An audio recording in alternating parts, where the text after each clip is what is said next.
बिस्मिल्लाहिर्रहमानिर्रहीम। जेॾो तुंहिंजो नाम बाझ बोॾियाई मॻां, जेॾो तुंहिंजो नाम बाझ बोॾियाई मॻां, रिय थंभे रिय थूणिए, तूं छपर तूं छांव, आऊं कुॼाड़ो कहां तोखे मालूम सभु। सर में पखी हिकिड़ो पाड़े रीह 50, राज़ी थियो सलाह लुॾे लहरुनि विच में।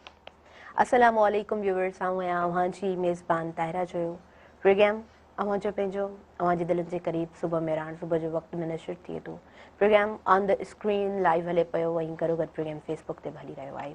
प्रोग्राम जे हवाले सां पाण ॻाल्हायूं था, पर शुरूआत में नेक दुआऊं, नेक ख़्वाहिशूं, नेक तमन्नाऊं अव्हांजे लाइ आहिनि। ख़ुशी आबाद जो, पंहिंजनि प्यारनि सां हुजो, घर भातियुनि सां हुजो, प्यार ऐं मोहबत वारी ज़िंदगी अवां गुज़ारियो, ख़ैर आफ़ियत वारी ज़िंदगी गुज़ारियो। ऐं जंहिं डिज़ास्टर्स खे असां सभिनी फेस कयो आहे, स्पेशली उहे माण्हू जेके बेघर थिया ऐं हाणे वञी करे पंहिंजा घर पंहिंजा वथाण वञी संभालनि पिया, वरी अॾनि पिया पंहिंजा कखावा घर, उन्हनि जे लाइ खोड़ सारियूं दुआऊं आहिनि। अल्लाह पाक तव्हांखे सघ नसीब फ़रमाए त तव्हां बहितरीन तरीक़े सां पंहिंजी ज़िंदगीअ जी नओं रुख, नओं मोड़ ठाहे सघो ऐं पंहिंजी ज़िंदगीअ जी हिकिड़ी नई शुरूआत करे सघो। सुबुह सुबुह जो वक़्तु आहे, सुबुह जो वक़्तु हमेशह जीअं फ्रेश थींदो आहे, पर अॼु ब्लैक डे आहे ऑन द वर्ल्ड लेवल। जेकॾहिं असां पाकिस्तान जी ॻाल्हि करियूं त योम यकजहती जे नाले सां अॼु जो ॾींहुं असां नाओ करियूं था कश्मीरी असांजा भाइर ऐं भेणनि जे नाले। ब्लैक डे आहे अॼु, ऐं कारो ॾींहुं तौरु छो थो मल्हायो वञे? कश्मीर जा रिसोर्सिस, कम्युनिकेशन रिसोर्सिस सॼा ख़तमु आहिनि। उनखां अलावा हॉस्पिटलिटी, जेके माण्हू हॉस्पिटलाइज़्ड थियनि था, जेके माण्हू बीमार थियनि था, जेके माण्हू बेसिक नीड्स सां महरूम आहिनि। स्पेशली इहा ॻाल्हि आउं रखणु चाहींदसि, इहा ॻाल्हि आउं इंडिकेट करणु चाहींदसि त जिथे बि का बि वाइड लेवल ते अफ़रा तफ़री मची वेंदी आहे, उते जेकॾहिं कम्युनिकेशन रिसोर्सिस बंदि कया वञनि त मसइला अञा वधंदा आहिनि। सो कश्मीर में तमामु घणे हद ताईं इन मसइले खे फेस कयो वञे पियो, ऐं उहा तकलीफ़, उहो कर्ब, उते जेको ज़ुल्म थिए थो, उन में असां बराबरि जा शरीक आहियूं।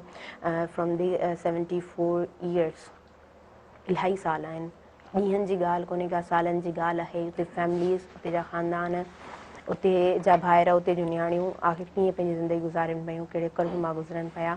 अल्लाह पाक कंदो आहे त उन्हनि जो इहो मसइलो हल थिए। अॼु प्रोग्राम हुन हवाले सां असां कंडक्ट कंदासीं। प्रोग्राम जे हवाले सां तव्हांखे ॿुधाईंदी हलंसि त प्रोग्राम लाइव हले पियो ऐं गॾो गॾु प्रोग्राम फेसबुक ते बि हली रहियो आहे, पर स्क्रीन ते नंबर बि हली रहियो आहे। तव्हां उहो बि डायल करे सघो था, असांजे प्रोग्राम में शामिल थी सघो था। व्यूअर्स, असांजे प्रोग्राम में सुठा गेस्ट मौजूदु आहिनि, सो आउं इंट्रोडक्शन जी तरफ़ वधां पई। असांजे प्रोग्राम में इमरान सहरवर्दी, कश्मीर कमेटी हैदराबाद जा अॻुवाण आहिनि, प्रोग्राम में तशरीफ़ खणी आया आहिनि, ऐं सूबाई नायब सदर पाकिस्तान सिंधी तहरीक बि पाण हलाइनि पिया। सुन्नी तहरीक आहे जेका पाण रन कनि पिया, संदन खे आउं भली कार चवां थी सुखमणाइण चङा ते। अस्सलाम वालेकुम। उनखां अलावा व्यूअर्स, असांजे प्रोग्राम में SM नदीम मौजूदु आहिनि, डायरेक्टर ऑफ स्पोर्ट्स, स्पोर्ट्स जा एक्सपर्ट पर्सन आहिनि, ऐं स्पोर्ट्स जो हिकिड़ो सेगमेंट आउं चवां, या जॾहिं बि कुझु न वाण हूंदी आहे त असां प्रोग्राम में ऐड कंदा हलंदा आहियूं। संदन खे आउं भली कार चवां थी सुखमणाइण चङा ते। अस्सलाम वालेकुम। अॼु कश्मीर जो कश्मीर जे हवाले सां ब्लैक डे आहे, त हुन हवाले सां तव्हां छा चवंदव? बिस्मिल्लाहिर्रहमानिर्रहीम। Thank U. यकीनन अॼु जेको जो मेन मां सम्झा थो पाकिस्तान न, दुनिया न, बल्कि हर इंसानियत लाइ ब्लैक डे आहे। ऐं अॼु जेका ब्लैक डे जो सिलसिलो जेको शुरू थियो हो, तव्हांखे ख़बर आहे, जॾहिं हिकिड़ो अक़वाम मुतहदा जे चार्टर ऑफ डिमांड जे मुताबिक़ इहो क़वानीन दुनिया जा ठहियल आहिनि त दुनिया में जिथे किथे बि इंसानियत खे ज़ुल्म थींदो त उते जहिड़ा बि इंसानी क़वानीन आहिनि उन ते आवाज़ बुलंद करणी आहे। पर माज़रत खां, जॾहिं असांजो पड़ोस दुश्मन मुल्क इंसानियत जो दुश्मन, जेको कश्मीर जो दुश्मन कोन्हे, उहो इंसानियत जो दुश्मन आहे, हुन जॾहिं कश्मीर ते ज़ुल्म ढायो ऐं कश्मीर ते कर्फ्यू लॻायो ऐं मुंहिंजी माउनि भेनरनि ऐं भाउरनि खे जॾहिं ज़ुल्म ऐं तशद्दुद जो ऐं कर्फ्यू जो नाफ़िज़ करे उनखे घर में क़ैदोबंदी सोहबतनि कयो, त मां सम्झा थो उहो रुगो कश्मीर ब्लैक डे न आहे, उहो आलम अक़वाम ऐं दुनिया जो ब्लैक डे आहे। बिल्कुलु बिल्कुलु तव्हां सही चओ पिया। छो त जिथे ज़ुल्म थींदो आहे उहो ज़ुल्म आलम इंसानियत ते थिए थो हक़ीक़त में, त उन ते आवाज़ु उथारणु हक़ीक़त में इंसानियत जे लाइ बहितर आहे। सभु नदीम कप चंदासी, तव्हां कीअं आहियो? ठीकु आहियो? ब्लैक डे जे हवाले सां तव्हां कीअं ऐड कंदव प्रोग्राम में? हाँ बिल्कुल, सही ने भी बताया इमरान साहब ने। और 27 अक्टूबर जो है 1947 वो इंडियन गवर्नमेंट जो है उन्होंने अपनी फ़ौजें जो है कश्मीर जम्मू कश्मीर के अंदर जो वो दाखिल की थी ज़बरदस्ती। जब से वहाँ के जो कश्मीरी भाई हैं हमारे, वो लोग सरवाइव कर रहे हैं। और कश्मीर की एक ख़ासियत है कि वहाँ पर लड़ाई इस वजह से भी ज़्यादा है कि वहाँ पर एक खूबसूरत है, कश्मीर कहते हैं ना जन्नत नज़ीर। दूसरा ये कि दुनिया को 70% जो एप्पल है, सेब, वो कश्मीर प्रोवाइड करता है। तो उसके अलावा टूरिज़म है वहाँ पर, तो ये भी जो है लोग देखते हैं। वो इंडियन गवर्नमेंट जो है सारे चीज़ों पर जो कब्जा कर बैठी हुई है। वहाँ के जो लोग हैं वो जो कसम परसी की ज़िंदगी गुजार रहे हैं। तो इस हवाले से जो है हम जो है सब पाकिस्तानी बींगे पाकिस्तानी कश्मीरी भाइयों के साथ हैं। और जहाँ तक हमारी गवर्नमेंट है और हमारे जो सियासी और समाजी जो लोग हैं वो कश्मीर को फुली तौर पर सपोर्ट करते हैं। बिल्कुलु बिल्कुलु, आपने सही कहा। इमरान साहब, आउं तव्हां खां पुछणु चाहींदमि, 74 इयर्स गुज़री विया आहिनि, उतां जा माण्हू कहिड़े कर्ब मां गुज़रनि था, कहिड़ी अज़ियत मां गुज़रनि था, कीअं ऐड कंदो? मां तव्हांखे अर्ज़ु कंदो हलां, तव्हां शुरू मुतारुफ़ में तव्हां दो मुतासिरीन लाइ जेका बोर्ड मुतासिर आहिनि पंहिंजा, उन्हनि लाइ तव्हां दुआ घुरी। त मां सम्झां थो जॾहिं असांजे सिंध जे अंदरि इहो बोर्ड आयो, हिन बोर्ड जे जॾहिं मुतासिर थिया त उन्हनि जा जेके मुतासिर थिया पोइ वरी उनखे लाज़िमत असांखे रिलीफ ॾियणो हो। त उन्हनि खे जॾहिं त हाणे उहे को सॼे पाकिस्तान जा ख़ानदान कोन हुआ, पर हिकिड़े शहर हिकिड़े तबिके जा सिंध जे मुख़्तलिफ़ शहरनि जा हुआ। पर सॼो पाकिस्तान जा असांजा भाइर भेनरा, सोशल तंज़ीमूं, हुकूमत ऐं दीगर इदारा, इहे सभु बि उन्हनि जी मदद कई ऐं सभु तयारु थी विया त इहे असांजा भाइर आहिनि। उते को ज़ुल्म न पियो थियो, उते को मां सम्झां थो तशद्दुद को उते ॿियो को मसइलो कोन हो, पर इंसानियत जे नाते असीं सभु उन्हनि खां गॾु बीठा हुआसीं।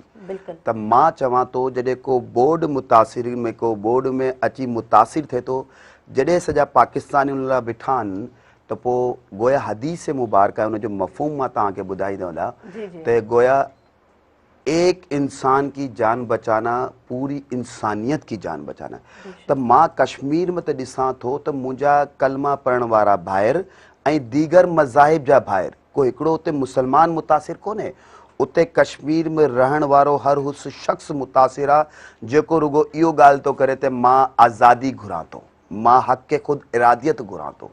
त मां सम्झां थो भारत जेको हिन वक़्तु ब्लैक डे दुनिया में जेको अॼु कश्मीर जो बनाइण पवंदो आहे 27 अक्टूबर ते, मां सम्झां थो भारत शुरू खां वठी अॼु ताईं अक़वाम मुत्तहिदा जे क़वानीन जे मुताबिक़ बि ऐं इंसानियत जे मुताबिक़ बि क़ानूनी तौर ते दहशतगर्द डिक्लेयर थी चुको आहे। ऐं उते जेतिरा बि तशद्दुद थियनि पिया, तव्हां ॾिसो हींअर मलिक यासीन वारो जेको हो, उते पाण मुदई हू वीचारो चवे थो मूंखे चार्ज त ॿुधायो, चार्ज छा आहे?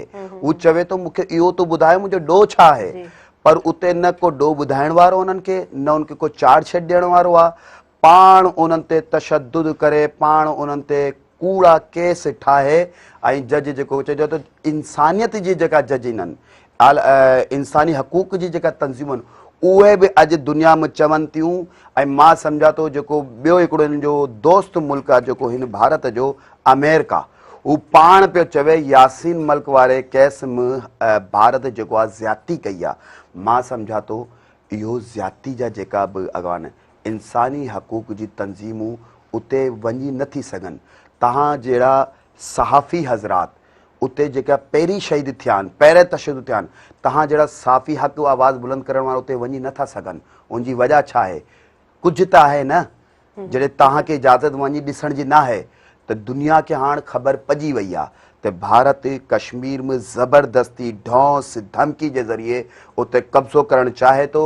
पर मां सलाम ऐं अर्ज़ु कयां थो, सुर्ख़ सलाम उन शहीदनि खे ऐं वरी सलाम अर्ज़ु उन माउनि भेनरनि उन भाउनि खे जेको तशद्दुद बर्दाश्त पिया कनि, क़ैदोबंद जी सोहबतूं बर्दाश्त पिया कनि, पर न उन्हनि जे आगे झुकण लाइ तयारु आहे, न उन्हनि जे आगे विकण लाइ तयारु आहे, न उन्हनि जे धौंस ऐं धमकियुनि में अचण लाइ तयारु आहे। हिकिड़ो ई नारो आहे हमारा एक ही नारा, हम खुद इरादियत और पाकिस्तान का साथ हमारा, जीवे पाकिस्तान। इहो नारो आहे जो डो जेको आहे जो रुगो इहो आहे, हू चवनि था असांखे आज़ादी ॾियो। ॿियो डो हुननि जो इहो आहे त हू चवनि था असीं पाकिस्तान खां गॾु रहणु था चाहियूं। जेको टियों जेको हुननि जो डो आहे उहो रुगो इहा उहा इंसानियत जी ॻाल्हि था कनि ऐं जेको ज़ुल्म थिए पियो उनजे ख़िलाफ़ आवाज़ बुलंद पिया थियनि। इहो हुननि जो डो आहे। बिल्कुलु बिल्कुलु तव्हां बिल्कुलु सही चओ पिया। ऐं हूअं बि असां जेकॾहिं ओवरऑल ॾिसी सघूं था, जेके बि असां वटि मसइला उथनि था, तव्हांखे ख़ुदि ख़बर आहे, असांखे ख़ुदि ख़बर आहे, त उनमें हाईलाइटेड इहा ई ॻाल्हि ईंदी आहे त जेका शइ सही आहे, जेका शइ हक़ जी आहे, असां उन जे तरफ़ आवाज़ उथारियूं। ऐं असां प्रोग्राम में एजुकेशन जी ॻाल्हि बि कंदा आहियूं। असांजे समाज में जेको हिन टाइम ते सिंध में डिज़ास्टर आयो आहे, उन में एजुकेशन बि घणी मुतासिर थी आहे। ऐं कश्मीर में जेकॾहिं असां ॻाल्हायूं था त उते एजुकेशन जा केतिरा मसइला हूंदा, जिते असां डिज़ास्टर खे फेस करियूं था त असां वटि घणा मसइला कर खणनि था, त उते ई जेकॾहिं थोरो कंपेयर कजे कश्मीर खे, त केतिरा वॾा मसइला हूंदा। असां नदीम खां पुछंदासीं, छा था सम्झो केतिरा मसइला आहिनि ऐं उतां जा माण्हू कीअं फेस कनि पिया? देखिए, जब कर्फ्यू की सिचुएशन होती है या जो है हमारे इलाके के हालात मखदूश होते हैं, तो डेफिनेटली पेरेंट्स और वालिदैन वो भी डरते हैं अपने बच्चों को बाहर भेजने से। और कश्मीर में तो वो मतलब बुलेट्स वगैरह का भी इस्तेमाल करते हैं। किसी मतलब उनकी एक अपनी इजारादारी, अपनी मर्जी है कि वो जिसको जाने दें, जिसको रोक लें। कश्मीर में टोटल 2 यूनिवर्सिटियाँ हैं, एक जम्मू कश्मीर यूनिवर्सिटी है, दूसरी श्रीनगर यूनिवर्सिटी। तो वहाँ पे जो लिटरेसी रेशो जो था 2011 में या उससे पहले वो 67% था। अब वो कम हो गया है क्योंकि वहाँ के हालात इस किस्म के हो गए हैं जिसकी वजह से जो वो लोग जो है परेशान हैं, एक तो माली तौर पर भी, दूसरे एजुकेशन के पॉइंट ऑफ व्यू से अगर आप देखें तो वहाँ की कोई एक्टिविटी जो है इस तरीके से नहीं होती जैसे दूसरे मुल्कों में होती है। हमारे आज़ाद कश्मीर में होती है या पाकिस्तान में होती है या इंडिया में खुद में देख लें आप। और इंडिया कहता है कि हम जो है वो दुनिया की सबसे बड़ी जमहूरी कुव्वत हैं, 1.25 अरब की तकरीबन आबादी है। और वहाँ पे उन्होंने जो वो निहत्ते जो कश्मीरी भाइयों को जो है उन्होंने वो कैद बंद किया हुआ है। और वहाँ पे कश्मीर के अंदर 98% जो है मुस्लिम लोग रहते हैं। असल इशू ये है, जी बिल्कुल, ठीक है ना। 98% जो है मुस्लिम है, उनके ऊपर उन्होंने जो वो इस किस्म के जो वो सारे मामला किए हुए हैं, जिसकी वजह से एजुकेशन का हर चीज़ मुतासिर है वहाँ पर। एग्जैक्टली, ठीक है ना, जो बेसिक नीड है, खाने पीने का है, फूड का है, हॉस्पिटल का है, बीमारी का है, ये इलाज का, सारी चीज़ें वहाँ पर इतनी जो है मुतासिर हैं, जिसकी वजह से जो है वो बहुत ज़्यादा सर्वाइव कर रहे हैं। हमें ही अगर कोई 2 घंटे के लिए एक जगह बिठा दे और कहे कि भाई आप यहाँ पर बैठे रहें और आपने कुछ बोलना नहीं है, तो हम लोग अपने आप को कैद फील करते हैं। तो उनके साथ क्या सिचुएशन गुजर रही होगी। तो हमारी दुआ है कि भाई अल्लाह ताला उनके ऊपर जो वो करम फरमाए और हमारी जो लोग हैं वो मिलकर उनके लिए जो है हर जगह आवाज़ बुलंद कर भी रहे हैं और करते रहें मुसलसल। बेशक, बिल्कुल आपने सही कहा। एक तो हम एहसास रखते हैं, हम दुआगो हैं, ऐं ॿी ॻाल्हि त असां आवाज़ उथारियूं था। ॻाल्हाइणु तमामु ज़रूरी हूंदो आहे। कोई बि मसइलो उन ते जेकॾहिं ॻाल्हायो नथो वञे, आवाज़ अॻियां ताईं नथो पहुचे, त उहो मसइलो हल नथो थी सघे। पर हिन टाइम ते जंहिं टाइम में असां सोशल मीडिया यूज़ करियूं था, एतिरा सारा मीडियम्स आहिनि असां ते, जिन ते असां लिखी सघूं था। दुनिया जी हिकिड़ी कुंड खां वठी दुनिया जी ॿी कुंड ताईं आवाज़ आसानी सां पहुचे थो। त उते हिन टाइम ते इन्हनि ॻाल्हियुनि खे रखणु तमामु ज़रूरी आहे। जिथे रहण जो मसइलो, जिथे हॉस्पिटलिटी जो मसइलो, जिथे मसइलो आहे कम्युनिकेशन जो, मेन रिसोर्स हूंदो आहे कम्युनिकेशन। सो इमरान सर वरदी असांजे प्रोग्राम में मौजूद आहिनि, संदन खां असां पुछंदासीं। सर देखिए, मसला जहाँ पे होता है वाइड लेवल पे, वहाँ पे रिसोर्सेज कट कर दिए जाते हैं और कश्मीर में यही है, कम्युनिकेशन रिसोर्सेज कट किए गए हैं। क्या क्या मसाइल हैं, बारीकी से आप किस तरह बताएंगे? मां तव्हांखे हिन में अर्ज़ु कयां थी, मेन जो मसला है जी, सिर्फ वहाँ से कट करने का, सोशल एक्टिविटीज़ को रोकने का नहीं है, असल उनके बुनियादी हकूक को मुतासिर करने का है। But the main thing is, जब बात करना खत्म हो जाती है तो आवाज उठना बंद हो जाती है। अब अगर मिसाल के तौर पे मेरा एक शहर है और मेरा शहर, मेरा मुल्क उस कवानीन के मुताबिक, मेरा आइन ये हक देता है मुझे कि मैं अपनी जिंदगी को किस अंदाज से गुजारूं, तो फिर किसी और का क्या हक बनता है कि मेरी जिंदगी के बुनियादी हकूक को सल्ब करे, मुतासिर करे। असल वहाँ का इशू जो सबसे बड़ा है वो है पाकिस्तान का, जो सबसे बड़ा कसूर है, पाकिस्तानियों को जो सबसे बड़ा कसूर है, और जिसकी वजह से पाकिस्तान अरसा दराज से दहशतगर्दी का शिकार है। और पाकिस्तान के हमारे दीगर सूबों से, पाकिस्तान के दीगर जगहों से गुलभूषण एक नहीं, न जाने कितने गिरफ्तार हो चुके हैं। भारत ने न जाने कितने दहशतगर्द की जिन्होंने भेजकर, पाकिस्तान इसकी कीमत पहले भी न जाने कितनी जानों को, एक सिविल जानों को भी, सिर्फ फौजी जानों को नहीं, सिविल जानों की भी नजराने दे चुका और आज तक दहशतगर्दी का शिकार है। और आज तक उस पड़ोस जो मुल्क है भारत, उसके दहशतगर्द पाकिस्तान के अंदर अपने नापाक अज़ाइम लेकर उनके एजेंट बैठे हुए हैं और किसी भी हवाले से दहशतगर्दी चाहते हैं। उसकी वजह क्या है? उसकी वजह सिर्फ यह है कि उनकी एक बात है, वो कहते हैं कि पाकिस्तान कश्मीरियों की हिमायत बंद कर दे। अब हमारी हिमायत कश्मीरियों से क्यों है? हमारी हिमायत कश्मीरियों से इसलिए नहीं है कि वो कलमा पढ़ने वाले। मैं एक बात क्लियर करना चाहता हूं, हमारी हिमायत 3 बात पर है। एक बात सबसे पहले इंसानियत के नाम पर, और जिस मजहब से हम ताल्लुक रखते हैं, और दीगर मजहब, हमारा मजहब इस्लाम, और दीगर मजहब के अंदर कहीं पर भी ये नहीं लिखा कि किसी पे जुल्म हो रहा हो और तुम अपनी आवाज को खामोश रखो। और मेरा मजहब इस्लाम क्या कहता है? मेरा मजहब इस्लाम तो इतना खूबसूरत मजहब इस्लाम है, वो कहता है कि कुर्बानी के टाइम पर भी और इसके अलावा भी अगर किसी जानवर पे भी छुरी फेर रहे हो तो बराबर में दूसरा अगर जानवर खड़ा हो तो उसको दूसरी तरफ कर दिया जाए, वो इसको ना देखे उसका जानवर। दूसरा मेरा मजहब इस्लाम क्या कहता है? मेरा मजहब इस्लाम ये कहता है कि जिस जानवर को ज़िबा कर रहे हो अगर उस पे भी आंखों पे पट्टी बांध दो तो ये भी और अच्छा हो जाए। वहां तो कश्मीर के अंदर मां के सामने बेटों को कत्ल किया जा रहा है, उनको बेदर्दी के साथ उनके आजा हाथ काटे जा रहे हैं, उनकी आंखें निकाली जा रही हैं, उनकी जबानें काटी जा रही हैं, उनके पैरों को काटा जा रहा है और उन पे इतना जुल्म किया, मेरी बहनों की असमत दरी की जा रही है। वहां पे दुनिया का कौन सा इंसानियत पे ऐसा जुल्म नहीं है जो इस वक्त कश्मीर के अंदर अरसा दराज से, जिसे नदीम साहब ने कहा कि आज से नहीं अरसा दराज से हो रहा है। मेरी आपसे क्या बात है नाजरीन से कि कोई ये ना समझे कि हम कश्मीर को हासिल करना चाहते हैं। हम कश्मीर हासिल नहीं करना चाहते, बल्कि कश्मीरियों के साथ खड़े होके उनका जो हक है वो दिलाना चाहते हैं। बेशक बेशक इलाही अहम पॉइंट है। कश्मीर हासिल नथा करण चाहियूं, सिर्फ एतिरो चाहियूं था त इंसानी हुकूक आहिनि, इंसान जा जेके हक़ आहिनि उन्हनि खे उहे मिलनि। व्यूअर्स, प्रोग्राम जी फर्स्ट ब्रेक आहे, असां ब्रेक जी तरफ़ वधूं पिया। मां काॾे न वञो, ॾिसंदा रहिजो अॼु पंहिंजो प्रोग्राम सुबुह में रहण।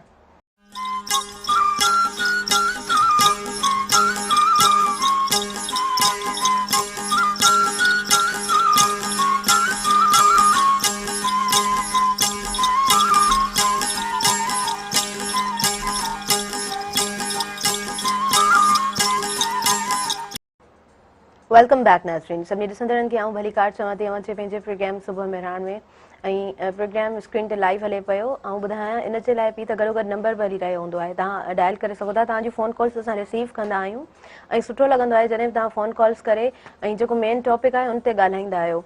उनखां अलावा आऊं तव्हांखे ॿुधाईंदी हलां त इमरान फरवर्दी असांजे प्रोग्राम में पाण मौजूदु आहिनि। कश्मीर कमेटी हैदराबाद जा पाण अॻुवान आहिनि। संदन सां असां कश्मीर बाबति जेको ज़ुल्म थिए पियो ऐं अॼु ब्लैक डे जेको सेलिब्रेट थी रहियो आहे इन द वर्ल्ड, उन ते असां ॻाल्हायूं पिया। एस एम नदीम असांजे प्रोग्राम में मौजूदु आहिनि, डायरेक्टर ऑफ स्पोर्ट्स जा एक्सपर्ट पर्सन आहिनि। सो स्टार्ट में थोरो असां कश्मीर जे हवाले सां ई ॻाल्हाईंदासीं। बेसिक नीड्स जहाँ की ख़त्म की जाए, वहाँ पे किस तरह का बवाल पैदा हो सकता है? मैं आपके नाजरीन को बताता चलूँ, आपका बड़ा प्यारा और बुनियादी सवाल है कि किसी भी इंसान को जिस चीज़ की ज़रूरियात, तो मिसाल के तौर पे पानी की ज़रूरत है और जिसके बगैर वो ज़िंदा रह नहीं सकता। अगर अच्छा वो सर माफ़ कजो, आऊं चाहींदसि तव्हां सिंधी में बहुत सुठो एक्सप्लेन कयो पिया, त बहितर आहे त तव्हां सिंधी में मां चवां तव्हांखे अर्ज़ु कयां जी जी त पाणी जेको इंसान जो ज़रूरी लाज़मत एक जुज़ आहे ऐं तव्हां हुनखे पाणी न ॾियो, डॉक्टर चवे थो कि हिन खे फलां दवाई जी ज़रूरत आहे, हुनखे हू दवाई न मिले, हू चवनि पिया मां तव्हां खां पुछां थो, इंसानी हक़ूक़ जी तंज़ीमनि जे अॻुवाणनि खां पुछां पियो त 2011 खां वठी जेको ज़ुल्म ऐं तशद्दुद कश्मीर पे थिए पियो, हिकिड़ो नंबर 1। नंबर ॿियो 2019 में जेको अक़वाम मुत्तहिदा, मां बार बार अक़वाम मुत्तहिदा छो थो चवां, मां इहो ॿुधाइण थो चाहियां नाज़रीन खे इहो असांजो कानून न आहे ठहियलु, इहो दुनिया जे अक़वाम जो जेको हिकिड़ो मुत्तहिद इदारो आहे हुन जो कानून आहे। हुन जे तहत इहो दहशतगर्द ज़ालिम जाबिर इहो तारीख़ी डिसाइड थी वियो आहे त भारत पंहिंजा कानून उते लागू पियो करे जेको नथो करे सघे। पाकिस्तान इहो माण्हू चवनि था पाकिस्तान पंहिंजा हालात सुधारे नथो सघे, कश्मीर वञी टंगू थो हणे। बाबा असां कश्मीरी टंगू नथा हणूं, असीं चवणु छा था चाहियूं? असीं चवणु ई था चाहियूं जेके तव्हां सवाल कयो त उते जेको बुनियादी हक़ूक़ मुतासिर पिया थियनि, जेके दवाई जी ज़रूरत आहे, जेके पाणी जी ज़रूरत आहे, जेके तालीम जी ज़रूरत आहे, जेके उन्हनि खे पंहिंजो सोशल ज़िंदगी लाइफ गुज़ारण जी ज़रूरत आहे, जेके उन्हनि खे ॿिया जेके उन्हनि जा बुनियादी हक़ूक़ उन्हनि जी ज़रूरत आहे, उहे सभु मुतासिर पिया थियनि। उहे सभु तव्हां ज़ालिम जाबिर भारत पंहिंजे ना अज़ाइम जे तहत उते ज़ुल्म तशद्दुद जे ज़रिए उहो पंहिंजो धौंस ऐं धमकी का कानून लागू करण थो चाहे, जंहिंजे करे जेके बीमार आहिनि उन्हनि खे पंहिंजी ज़िंदगी जो हॉस्पिटल वञण जी इजाज़त, हॉस्पिटल वञनि था त ख़बर ई कोन्हे त उहो वीचारो वञे थो घर खां हॉस्पिटल। पहिरीं ॻाल्हि त हींअर 2019 खां वठी हींअर त उते अहिड़ो कर्फ्यू नाफ़िज़ आहे, अहिड़ो कर्फ्यू नाफ़िज़ आहे, लाशूं घरनि में पयूं आहिनि। नदी उते मां पाकिस्तान ये इंसानी हक़ूक़ जा जेके तंज़ीमनि जा जेका क़ौम दुनिया जा जेके उहे पाण सुञाणनि था, उहे वञी ॾिसण नथा सघनि। उते जेका लाशूं पयूं आहिनि, उते जेका मुंहिंजा नंढड़ा ॿार मरनि पिया, बिलकनि पिया, उते पाणी जी शार्टेज आहे, उते खाओ जी शार्टेज आहे, उते जेका तव्हांजो मेन असांजो हिते बोर्ड आयो, असीं बोर्ड जे अंदरि सॼा पाकिस्तानी पंहिंजे इहो न ॾिठोसीं इहो सिंधी आहे, इहो केरु आहे, इहो मुस्लिम आहे, इहो ग़ैर मुस्लिम आहे। असीं पंहिंजे घरनि खां मानी ठाहे वियासीं, असीं राशन खणी वियासीं ऐं उते वञी रिलीव छो त उते जेको आहे इहो एमरजेंसी लागू आहे। उन्हनि जा जेका घर उन्हनि जा जेको ज़िंदगी आहे उहे रूटीन खां हटी वई आहे, ईअं हिन वटि एमरजेंसी लॻियल आहे। त इहो जेको आयो इहो त 2 ॾींहं 3 ॾींहं महीना 2 महीना वारा आयासीं, हितां मुतासिर थियासीं ऐं उन्हनि लाइ बीह वियासीं।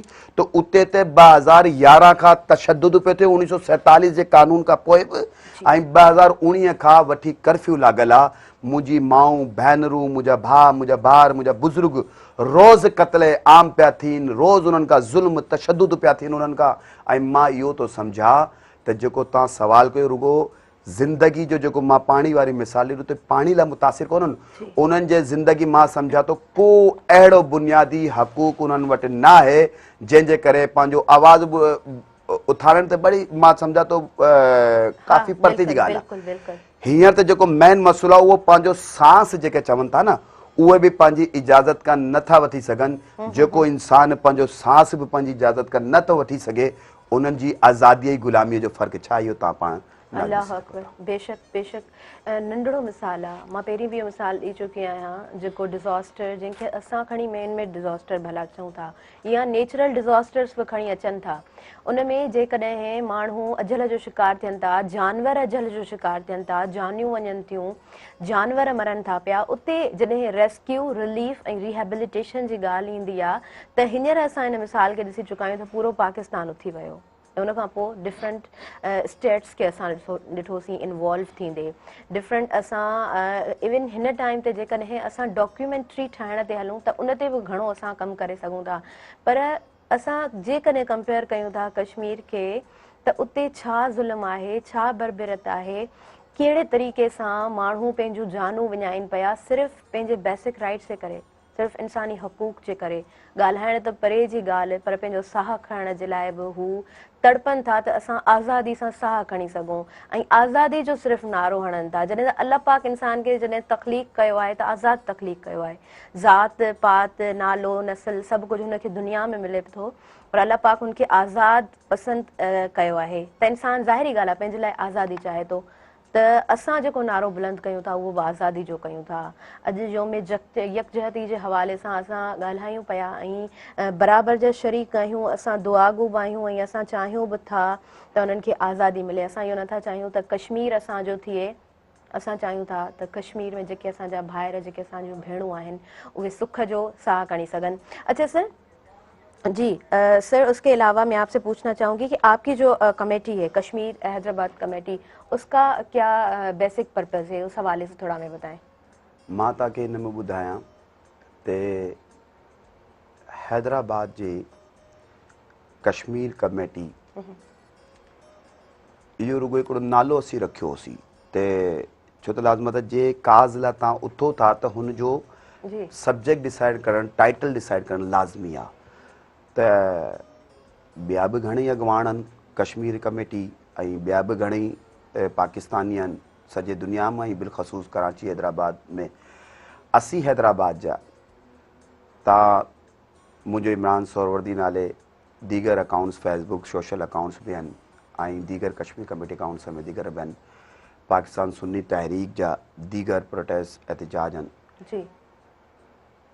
हुन में हैदराबाद में असां हर हुन इंसानी हक़ूक़ तंज़ीमनि जा नुमाइंदा, हर हुन सोशल ऑर्गेनाइजेशन जा नुमाइंदा, मजहबी सियासी तंज़ीमनि जा नुमाइंदा सभु गॾु थी कश्मीर कमेटी ज़रिए असी पंहिंजी हक़ जी आवाज़ जेको कश्मीर में बुलंद थिए पई हुननि लाइ हिते पाण एहतजाज असीं कयोसीं।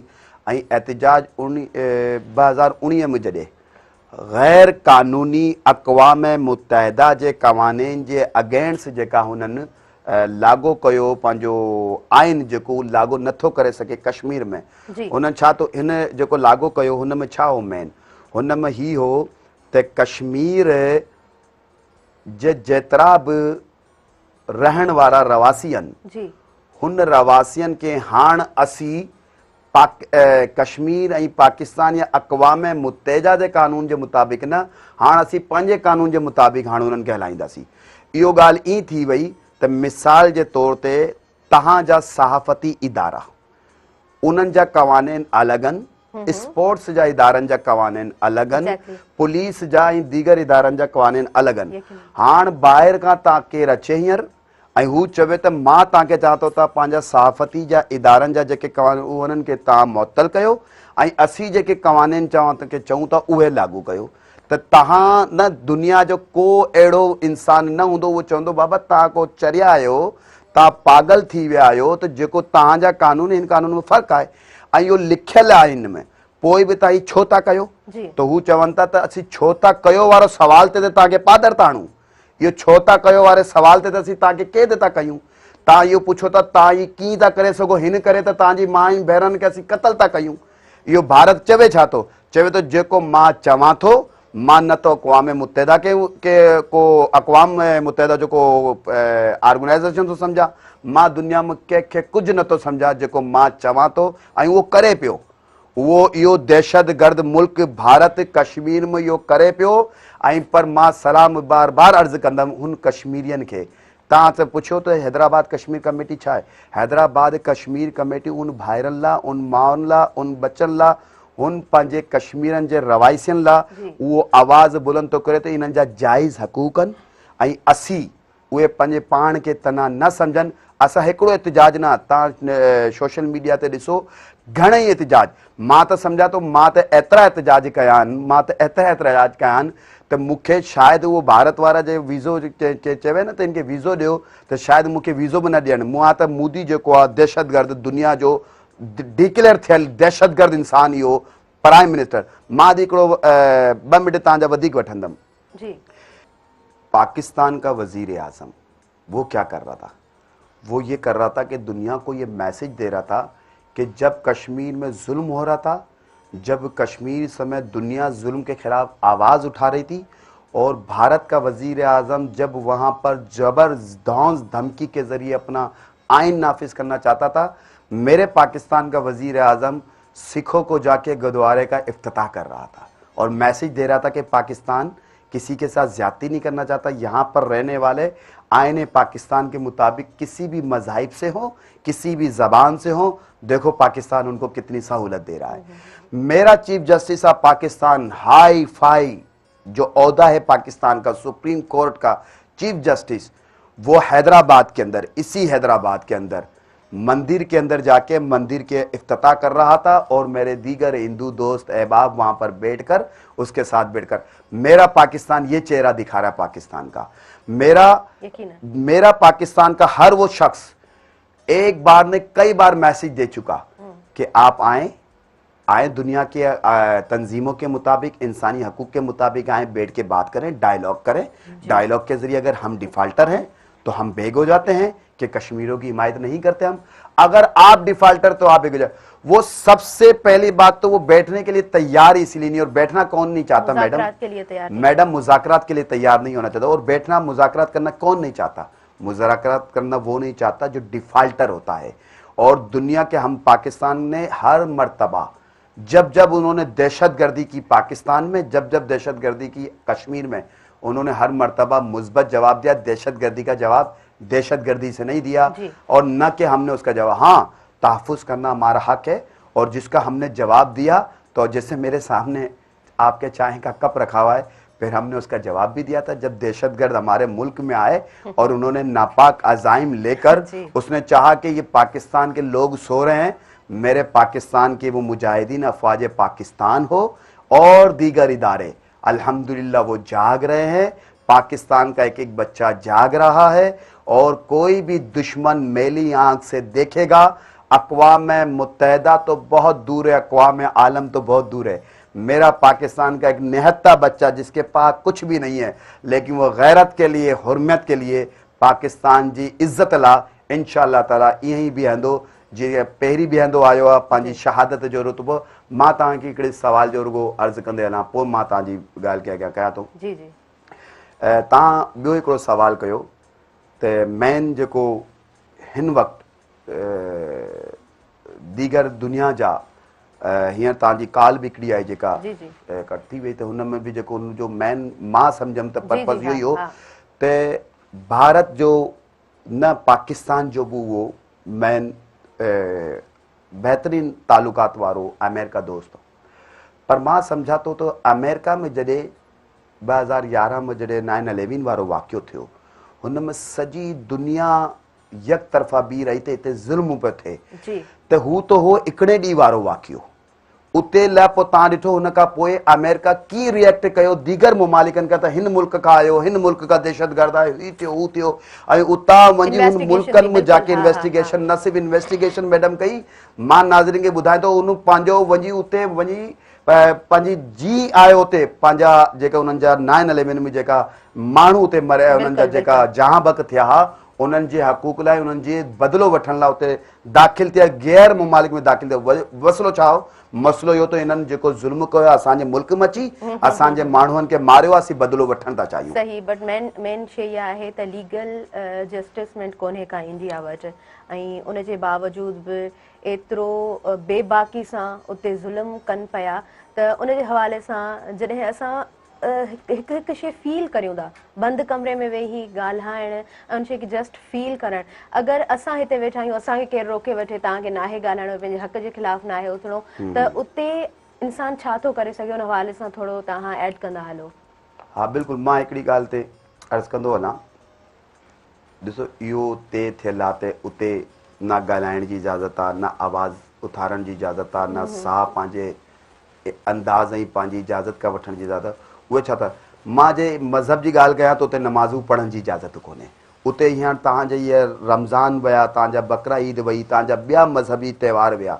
असांजे पाकिस्तान में त तव्हांजा दीगर मज़हब रहण वारा जेतिरा बि आहिनि, मुंहिंजा हिंदू दोस्त, ईसाई दोस्त, सिख दोस्त, उन्हनि खे त तव्हांजे, मां तव्हांखे इहो थो ॿुधाइणु चाहियां त सुप्रीम कोर्ट असांजो जज वञी हिंदू दोस्तनि खां वञी उते मंदर जो अॻवान नथो त इबादत, बल्कि उन्हनि जे जेको जेतिरा बि उन्हनि जा त्योहार जा जेका मां उते असीं सिक्योरिटी था ॾियूं। ऐं कश्मीर में छा थो करे हू भारत? कश्मीर में असांजो न त जेतिरा बि रवाइसी आहिनि उन सभिनि जे हक़ूक़ तो मुतासिर। तव्हां ॻाल्हि कई त जिथे इजाज़त रुगो आवाज़ यानी कि ॻाल्हाइण जी बि इजाज़त न हुजे, हुन में माण्हू फील कंदो आहे त यार ये कहाँ में आ गया, मुझे जो है मेरे मुताबिक बात करने की इजाज़त नहीं है, मुझे मेरे मुताबिक सांस लेने की इजाज़त नहीं है, ये कैसे कर सकता है? क्या ये जुल्म और तशद्दुद नहीं है? ये सबसे बड़ा तशद्दुद सोशल है, ये सबसे बड़ा तशद्दुद बुनियादी हकूक़ का सलब करने का है।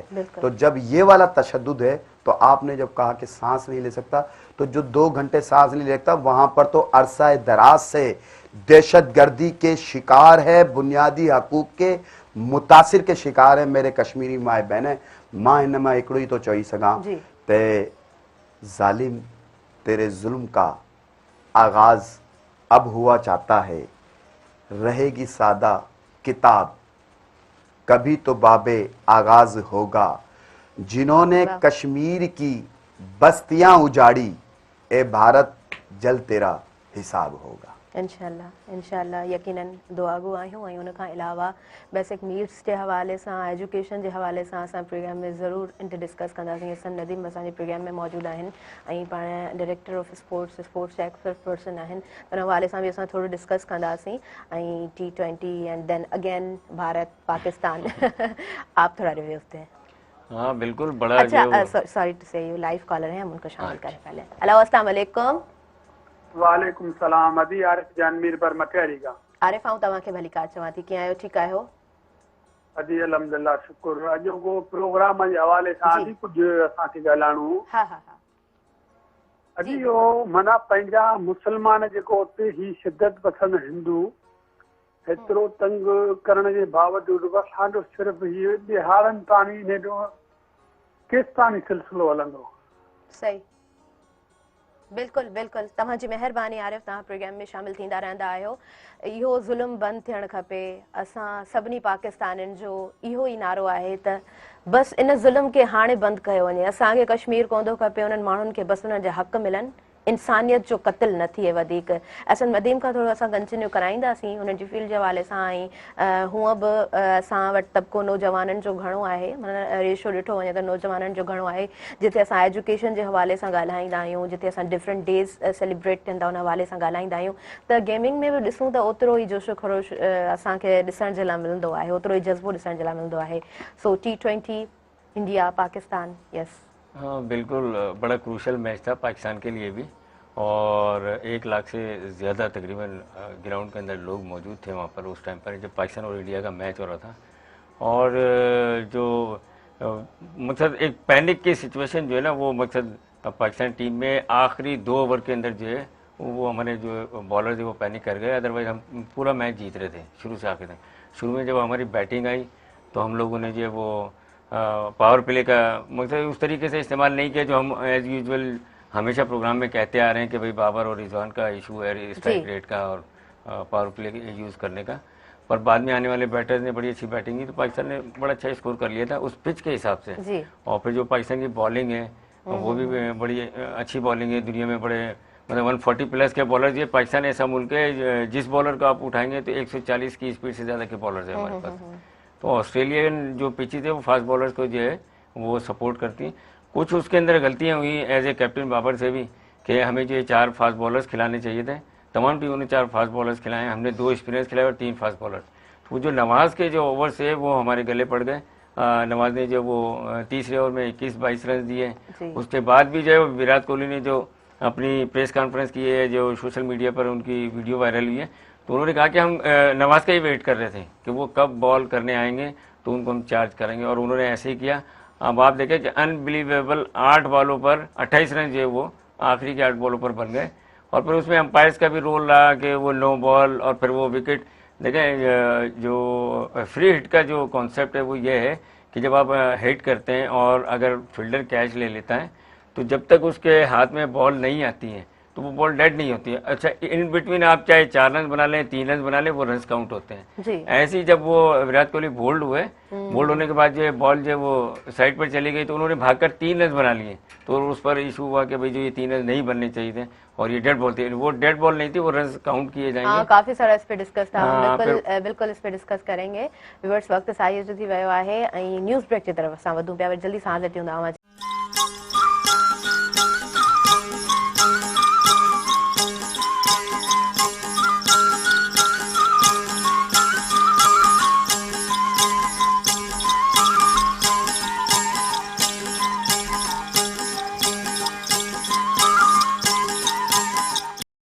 वेलकम बैक नाज़रीन, सभिनी ॾिसंदड़नि खे भली ख़ैर चवां थी। अॼु पंहिंजे अंगण सुबुह मेहरान में SM नदीम खां कंटिन्यू करायूं था गेमिंग जे हवाले सां। ऐं अॼु बि असांखे उहो ई जोशो ख़रोश, उहो ई जज़्बो ॾिसण जे लाइ मिले थो, छो त गेम आहे।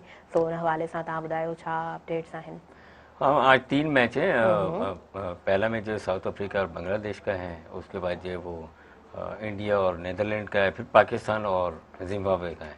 और ये तमाम टीमों के लिए अहम मैचेस हैं क्योंकि शुरू के मैचेस हैं जो टीमें पॉइंट्स टेबल पर ऊपर आएंगी, जो 2 टीमों ने क्वालिफाई करना है। और पाकिस्तान का पूल फिर भी कदरे इजी है बनिस्बत दूसरे पूल के। उस पूल को आप कहते हैं पूल ऑफ द डेथ, मतलब उधर तमाम टीमें जो है वो इक्वली पॉइंट से चल रही हैं। जैसे न्यूजीलैंड है उसके 3 पॉइंट्स हैं, बाकी ऑस्ट्रेलिया, आयरलैंड, इंग्लैंड Yes. इनके तमाम के 2-2 पॉइंट्स हैं, और एक अफगानिस्तान ऐसी टीम है जिसका 1 पॉइंट है, जो मैच बारिश की वजह से मुतासिर हुआ।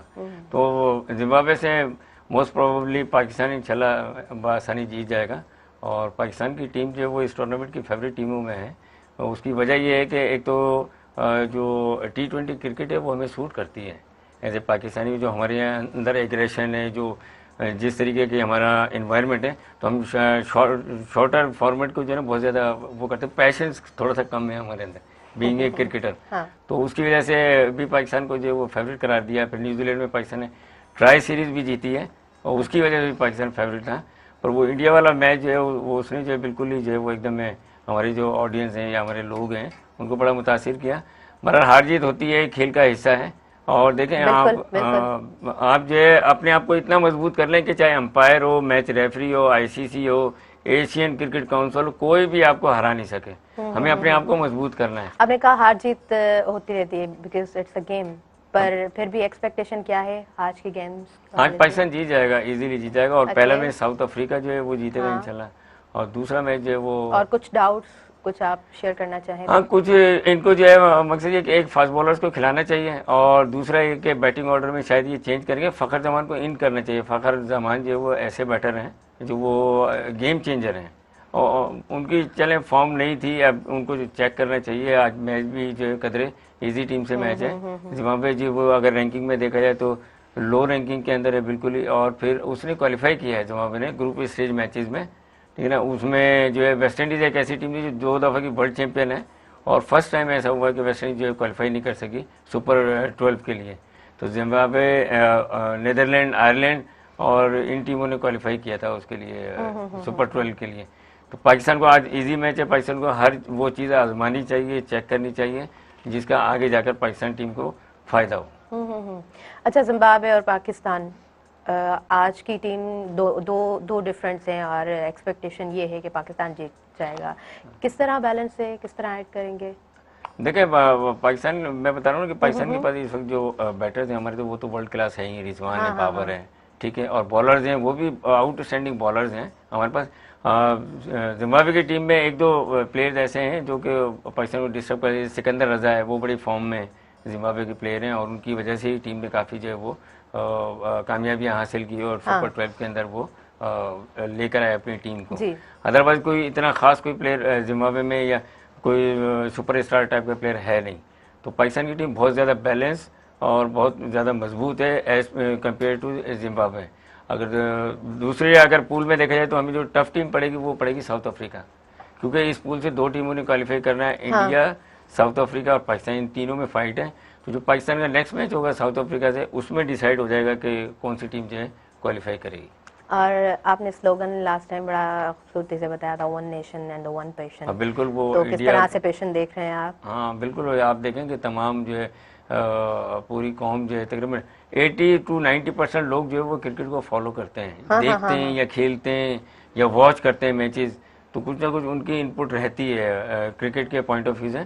तो ये वाकई में हमारा जो क्रिकेट है वो जो इनका स्लोगन है PCB का, 1 नेशन 1 पैशन, ये बिल्कुल एग्जैक्ट जो है वो जाके हमें हिट करता है हमारी कौम के ऊपर। अच्छा, बाबर और रिजवान लास्ट मैच में जल्दी हार गए थे, क्या रीजन था, क्या समझते हैं? देखिए वहाँ पे शुरू में जो पिच थी, हालांकि जब टॉस हुई है तो उसमें भी जो है थोड़ा सा डाउट्स जो है वो आ रहे हैं। उसकी वजह ये कि दोनों कैप्टन जो है बहुत दूर खड़े हुए थे, ठीक है ना, और मैच रेफरी ने जो वो कहा कि भाई इंडिया वॉन द टॉस, ठीक। अब वो सिक्का तो किसी ने देखा ही नहीं, जो कोई ने वो देखना होता है और कप्तान को जाकर देखना चाहिए। इसमें कोई वो थोड़ी एक रूल है, आप जो वो 3 मीटर दूर खड़े में, अब वो मैच रेफरी के ऊपर आप डिपेंड कर रहे हैं, वो हो सकता है मैच रेफरी जो गलत बयानी कर जाए, कुछ ऐसा हो जाए। तो उसकी भी वीडियो काफ़ी वायरल हुई है कि जो वो सिक्के कोइन को जो वो चेंज कर रहे हैं या क्या, फिर उन्होंने कहा कि इंडिया वॉन द टॉस।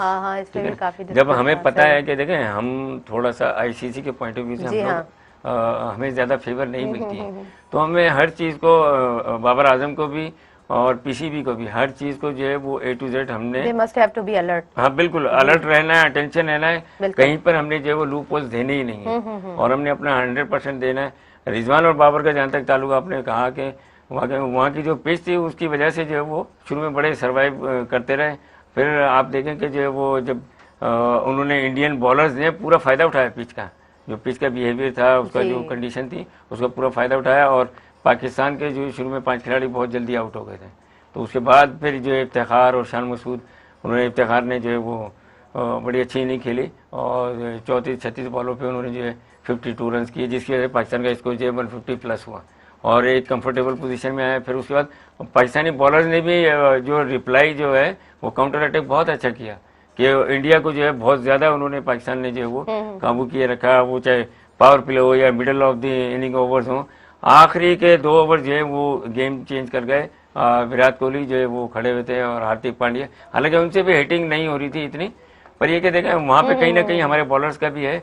जब हमारी fitness up to the mark नहीं होती तो उसका डिसएडवांटेज क्या होता है कि आपका न्यूरोमस्कुलर कोऑर्डिनेशन वो प्रॉपर काम नहीं करता, कि आपका माइंड कहता है कि आप जो है बॉल यॉर्कर करें, वो फुल टॉस हो जाती है क्योंकि आपके हाथ जो है, आपके मोटर नर्व्स जो है, वो सेंसिटिव नर्व्स वो आपके कंट्रोल में नहीं होती है। चले बस वही बात कि गेम है, गेम में हार जीत तो होती रहती है, लेकिन बस ये जो डाउट्स है जो आपने कहे हैं और उनको अलर्ट होना चाहिए किस तरह से गेमिंग का जो ग्राउंड है और ईच एंड एवरीथिंग जिस तरह भी है उनको अलर्ट रहना चाहिए, ये ज़्यादा इम्पोर्टेंट है। और शाहीन शाह अफरीदी, उनकी बॉलिंग, उनके हवाले से क्या ऐड करेंगे, आज किस तरह एक्सपेक्ट करते हैं आप? देखिए शाहीन शाह अफरीदी अभी जो 100% फिट नहीं हो, मैं समझता हूँ 70% फिट है। उनका जो रिदम था बॉलिंग करते हुए वो नहीं था जो उनकी जिस तरीके से वो बॉल करते हैं। आप उनका रनअप देखें, रनअप में भी उनके जो वो उस तरीके के स्ट्राइड वगैरह नहीं थे।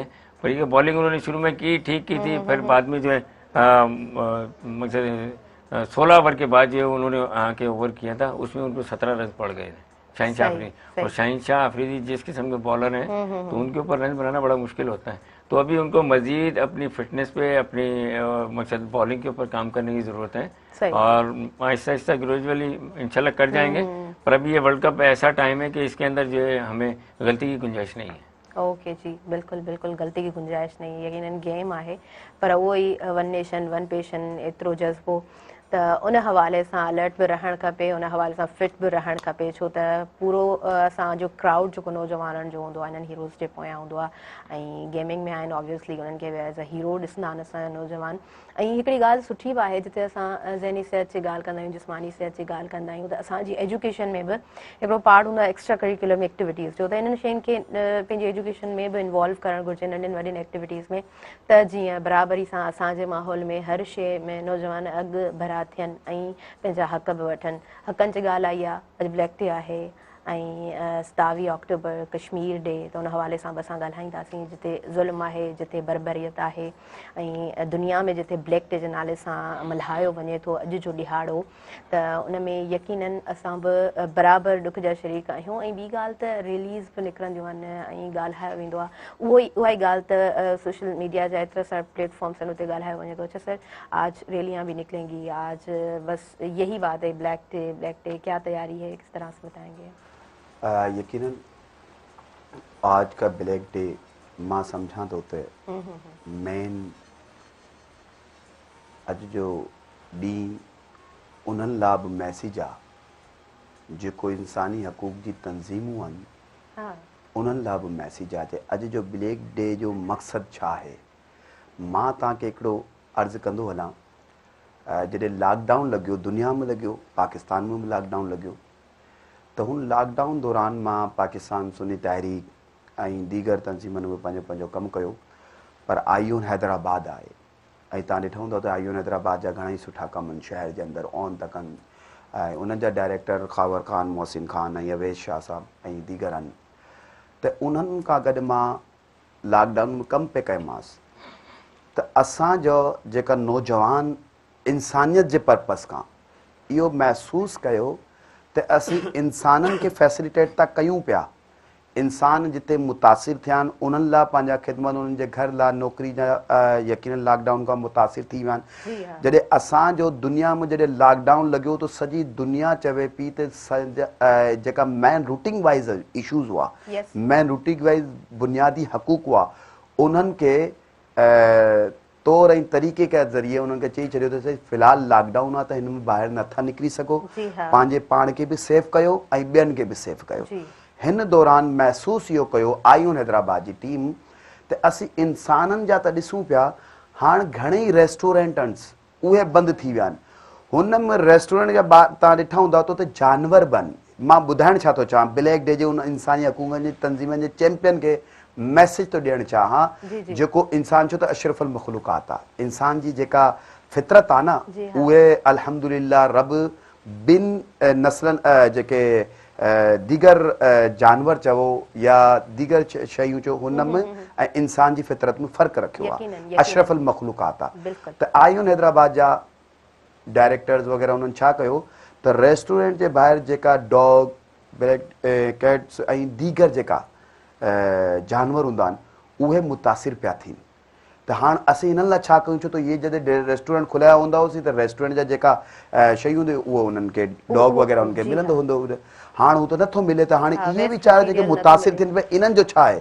त ॿुधाइणु छा थो चाहियां त इंसानियत नाते इंसान जी ख़िदमत पंहिंजी जॻह ते उन्हनि जानवरनि जो बि जेको ख़्यालु रखियो त असीं जानवरनि खे यार इहे बि त मुतासिर थिया आहिनि इन्हनि जी बि रूटीन त मुतासिर थी आहे असीं त उन्हनि जो पिया ख़्यालु कयूं पाकिस्तान में न पाकिस्तान दुनिया में लॉकडाउन लॻे थो मां पंहिंजो थो ॿुधायां हैदराबाद के अंदरि पाण इहो कयोसीं त हाणे जॾहिं असीं इहो था ॾिसूं जानवर मुतासिर थिए त उन्हनि लाइ कोशिशि था कयूं त अधी इहो ॿुधायो नाज़रीन मेहरान टी वारा ॿुधायो त कश्मीर जे अंदरि त इंसानियत थी मुतासिर थिए इंसान जंहिंजे करे अॼु रखियो आहे ब्लैक डे ऐं हैदराबाद समेत दुनिया जे हर मुमालिक में पाकिस्तान जे हर शहर में नंढियूं वॾियूं घिटियनि में सभिनि जा अॼु रैलियूं आहिनि जलसा आहिनि सेमिनार आहिनि ऐं असां सभिनि जो हिकिड़ो ई नारो आहे त कश्मीरनि जा जेका हक़ूक़ आहिनि उन्हनि खे बहाल कयो ऐं ज़ालिम जाबर बरबरियत जेके उते थिए पियो ऐं दहशतगर्द भारत ऐं हुन जो फास्टेड तंज़ीम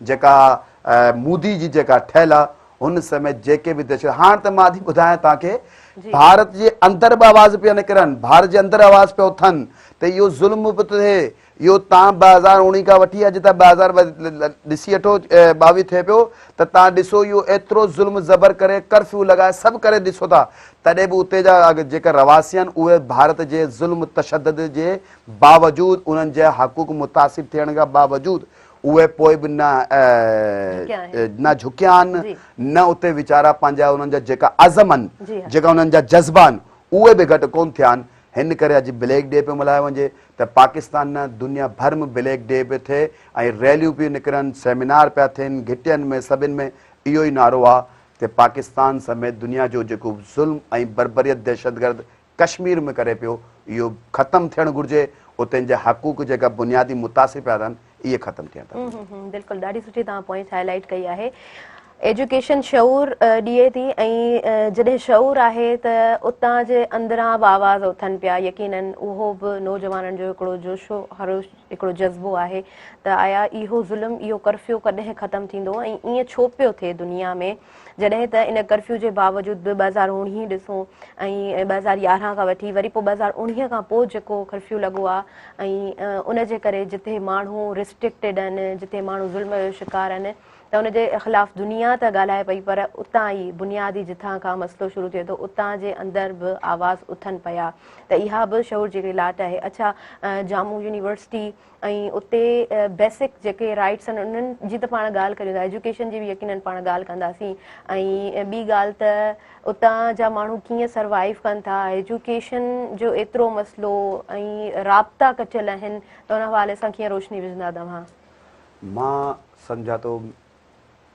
जॾहिं को हिकिड़ो मैकेनिज़म जे तरीक़े सां को ऑर्गेनाइज़ेशन हुजे का तंज़ीम हुजे का मुल्क हुजे उन्हनि जो हिकिड़ो मैकेनिज़म हूंदो आहे हलण जो यकीनन हाणे जॾहिं मैकेनिज़म ई न हुजे ऐं जे हुजे त उनखे मुतासिर करे छॾे मुअत्तल करे छॾे त कश्मीर जे अंदरि हींअर एजुकेशन जी जेका हालत आहे मां सम्झा थो छो त हुननि छा कयो आहे सहाफ़ती इदारनि खे इंसानी हक़ूक़नि जे इदारनि खे ऐं ॿिया जिते भारत खां अंदरि जा जेका अॻवान आहिनि जेका थोरो घणो इहो महसूसु था कनि त उते ज़ुल्म ऐं तशदुद पियो थिए उन्हनि सभिनि खे कटे छॾियो आहे उते वञण जी इजाज़त कोन्हे नेट्स बंदि आहिनि उते सोशल अकाउंट्स बंदि आहिनि उते त तालीमी इदारनि जो अहिड़ो हाल आहे त जेके वीचारा तालीम हासिल करण लाइ वञणु चाहिनि था त जी एहसन नदीम साहब ॿुधायो त जेके मां खे इहो परेशानी हुजे त मुंहिंजो ॿाहिरि ॿार वेंदो त वापसि ईंदो या न ईंदो, त उते तालीमी इदारनि जो हाणे मां सम्झा थो ॿ जेके हिननि नदी में ॿुधाए मुंहिंजे बि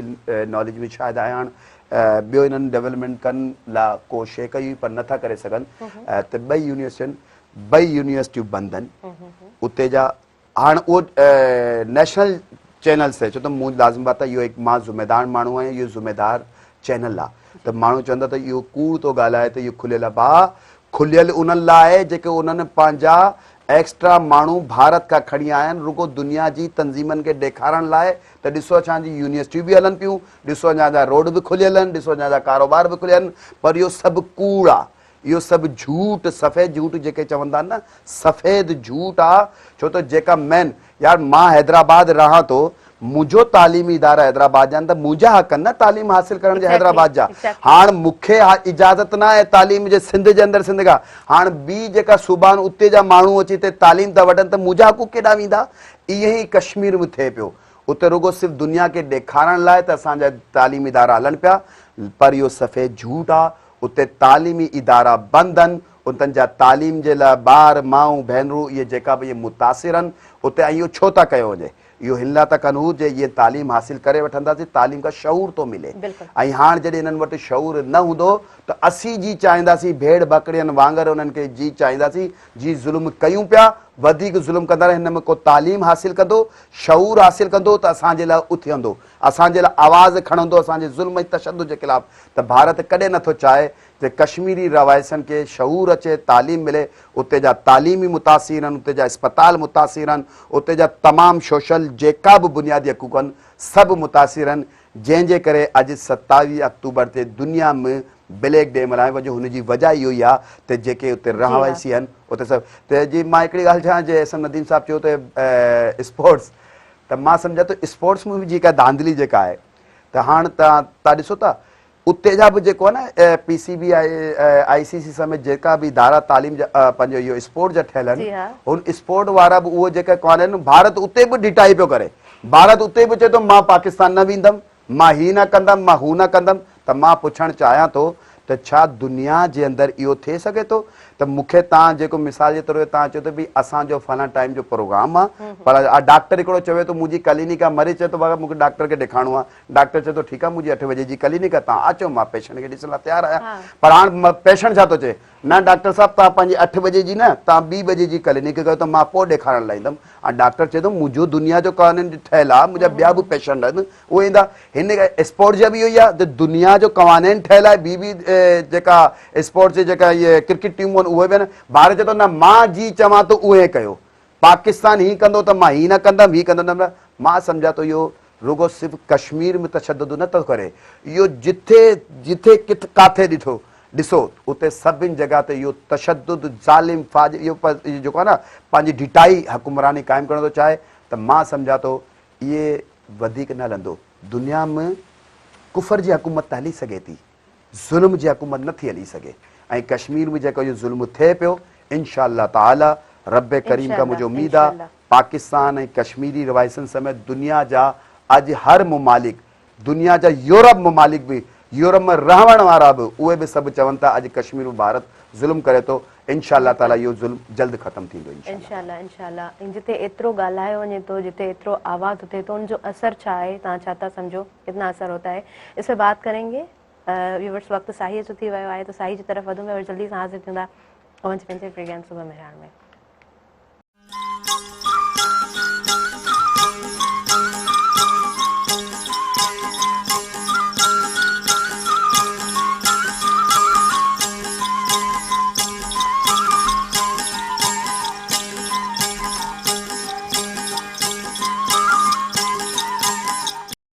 वेलकम बैक नाज़रीन, सभी ॾिसंदड़नि खे आऊं भलीकार चवां थी तव्हांजे पंहिंजे प्रोग्राम सुबह मेहरान में ब्लैक डे जेको दुनिया में मल्हायो वञे पियो, ऐं हूअं बि आम ॾींहंनि ते बि जेके बि इंटरनेशनली डेज़ सेलिब्रेट कया वेंदा आहिनि UN जो तरफ़ खां, असां उन जे हवाले सां बि प्रोग्राम कंडक्ट कंदा आहियूं। पर ब्लैक डे जे हवाले सां स्पेशली मॉर्निंग प्रोग्राम असां इन जे लाइ करियूं पिया, तव्हांजी फ़ोन कॉल्स बि असां रिसीव करियूं पिया जिथे करे सघूं पिया, बिकॉज़ जेका असांजी ॻाल्हि असां पहुचाइणु चाहियूं पिया तव्हां ताईं, असां उहो बि चाहियूं था त एक्यूरेटली ॻाल्हि तव्हां ताईं पहुची सघे।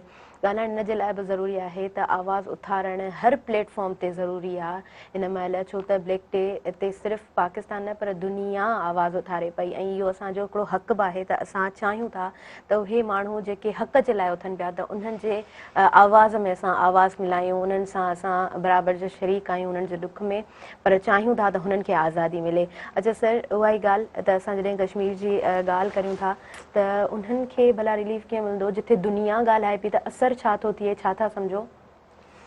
मां हिन में इहो सम्झा थो त जीअं मां थोरो पहिरीं तव्हां खां ॻाल्हायोमांसि त नाज़रीन खे ॿुधायोमांसि त कुफर जी हुकूमत हली सघे थी, ज़ुल्म जी न। अॼु वक़्तु आहे, अॼु कुझु मफ़ादात आहिनि जेके पाकिस्तान जे अगेंस्ट कुझु ममालिक आहिनि जेको चाहिनि था त पाकिस्तान असांजी चऊं त उहो करे त पोइ पाकिस्तान जे लाइ असां बि कुझु कयूं, त उहे कुझु ममालिक रुकावट आहिनि कश्मीर जी आज़ादी जे अंदरि। इहो रुगो हिकिड़ो भारत कोन्हे, कई अहिड़ा ममालिक आहिनि जेके पाकिस्तान खे नथा भाइनि त इन्हनि जो जेको एटमी असासा आहिनि, इहे पाकिस्तान जे अंदरि जेको अमन क़ाइमु आहे, पाकिस्तान जे अंदरि जेका अहिड़ो मैकेनिज़म आहे जंहिंजे करे पाकिस्तान तरक़ी जी तरफ़ वञे पियो, उहो उन्हनि खे नथो भाए, जंहिंजे करे उहे चाहिनि था त पाकिस्तान की न की तरीक़े खां को न को अहिड़ो पाकिस्तान जे अंदरि मसइला थियणु जंहिंजे करे पाकिस्तान। हाणे तव्हांजो मां जॾहिं ब्लैक डे आहे त हिकिड़ी ॻाल्हि बि अर्ज़ु कंदुमि, अरशद शरीफ़ वारो वाक़ियो जे इजाज़त ॾियो त मां उहो एड ज़रूरु कयां। अलाह ताला शहीद जे दर्जात खे बुलंद करे।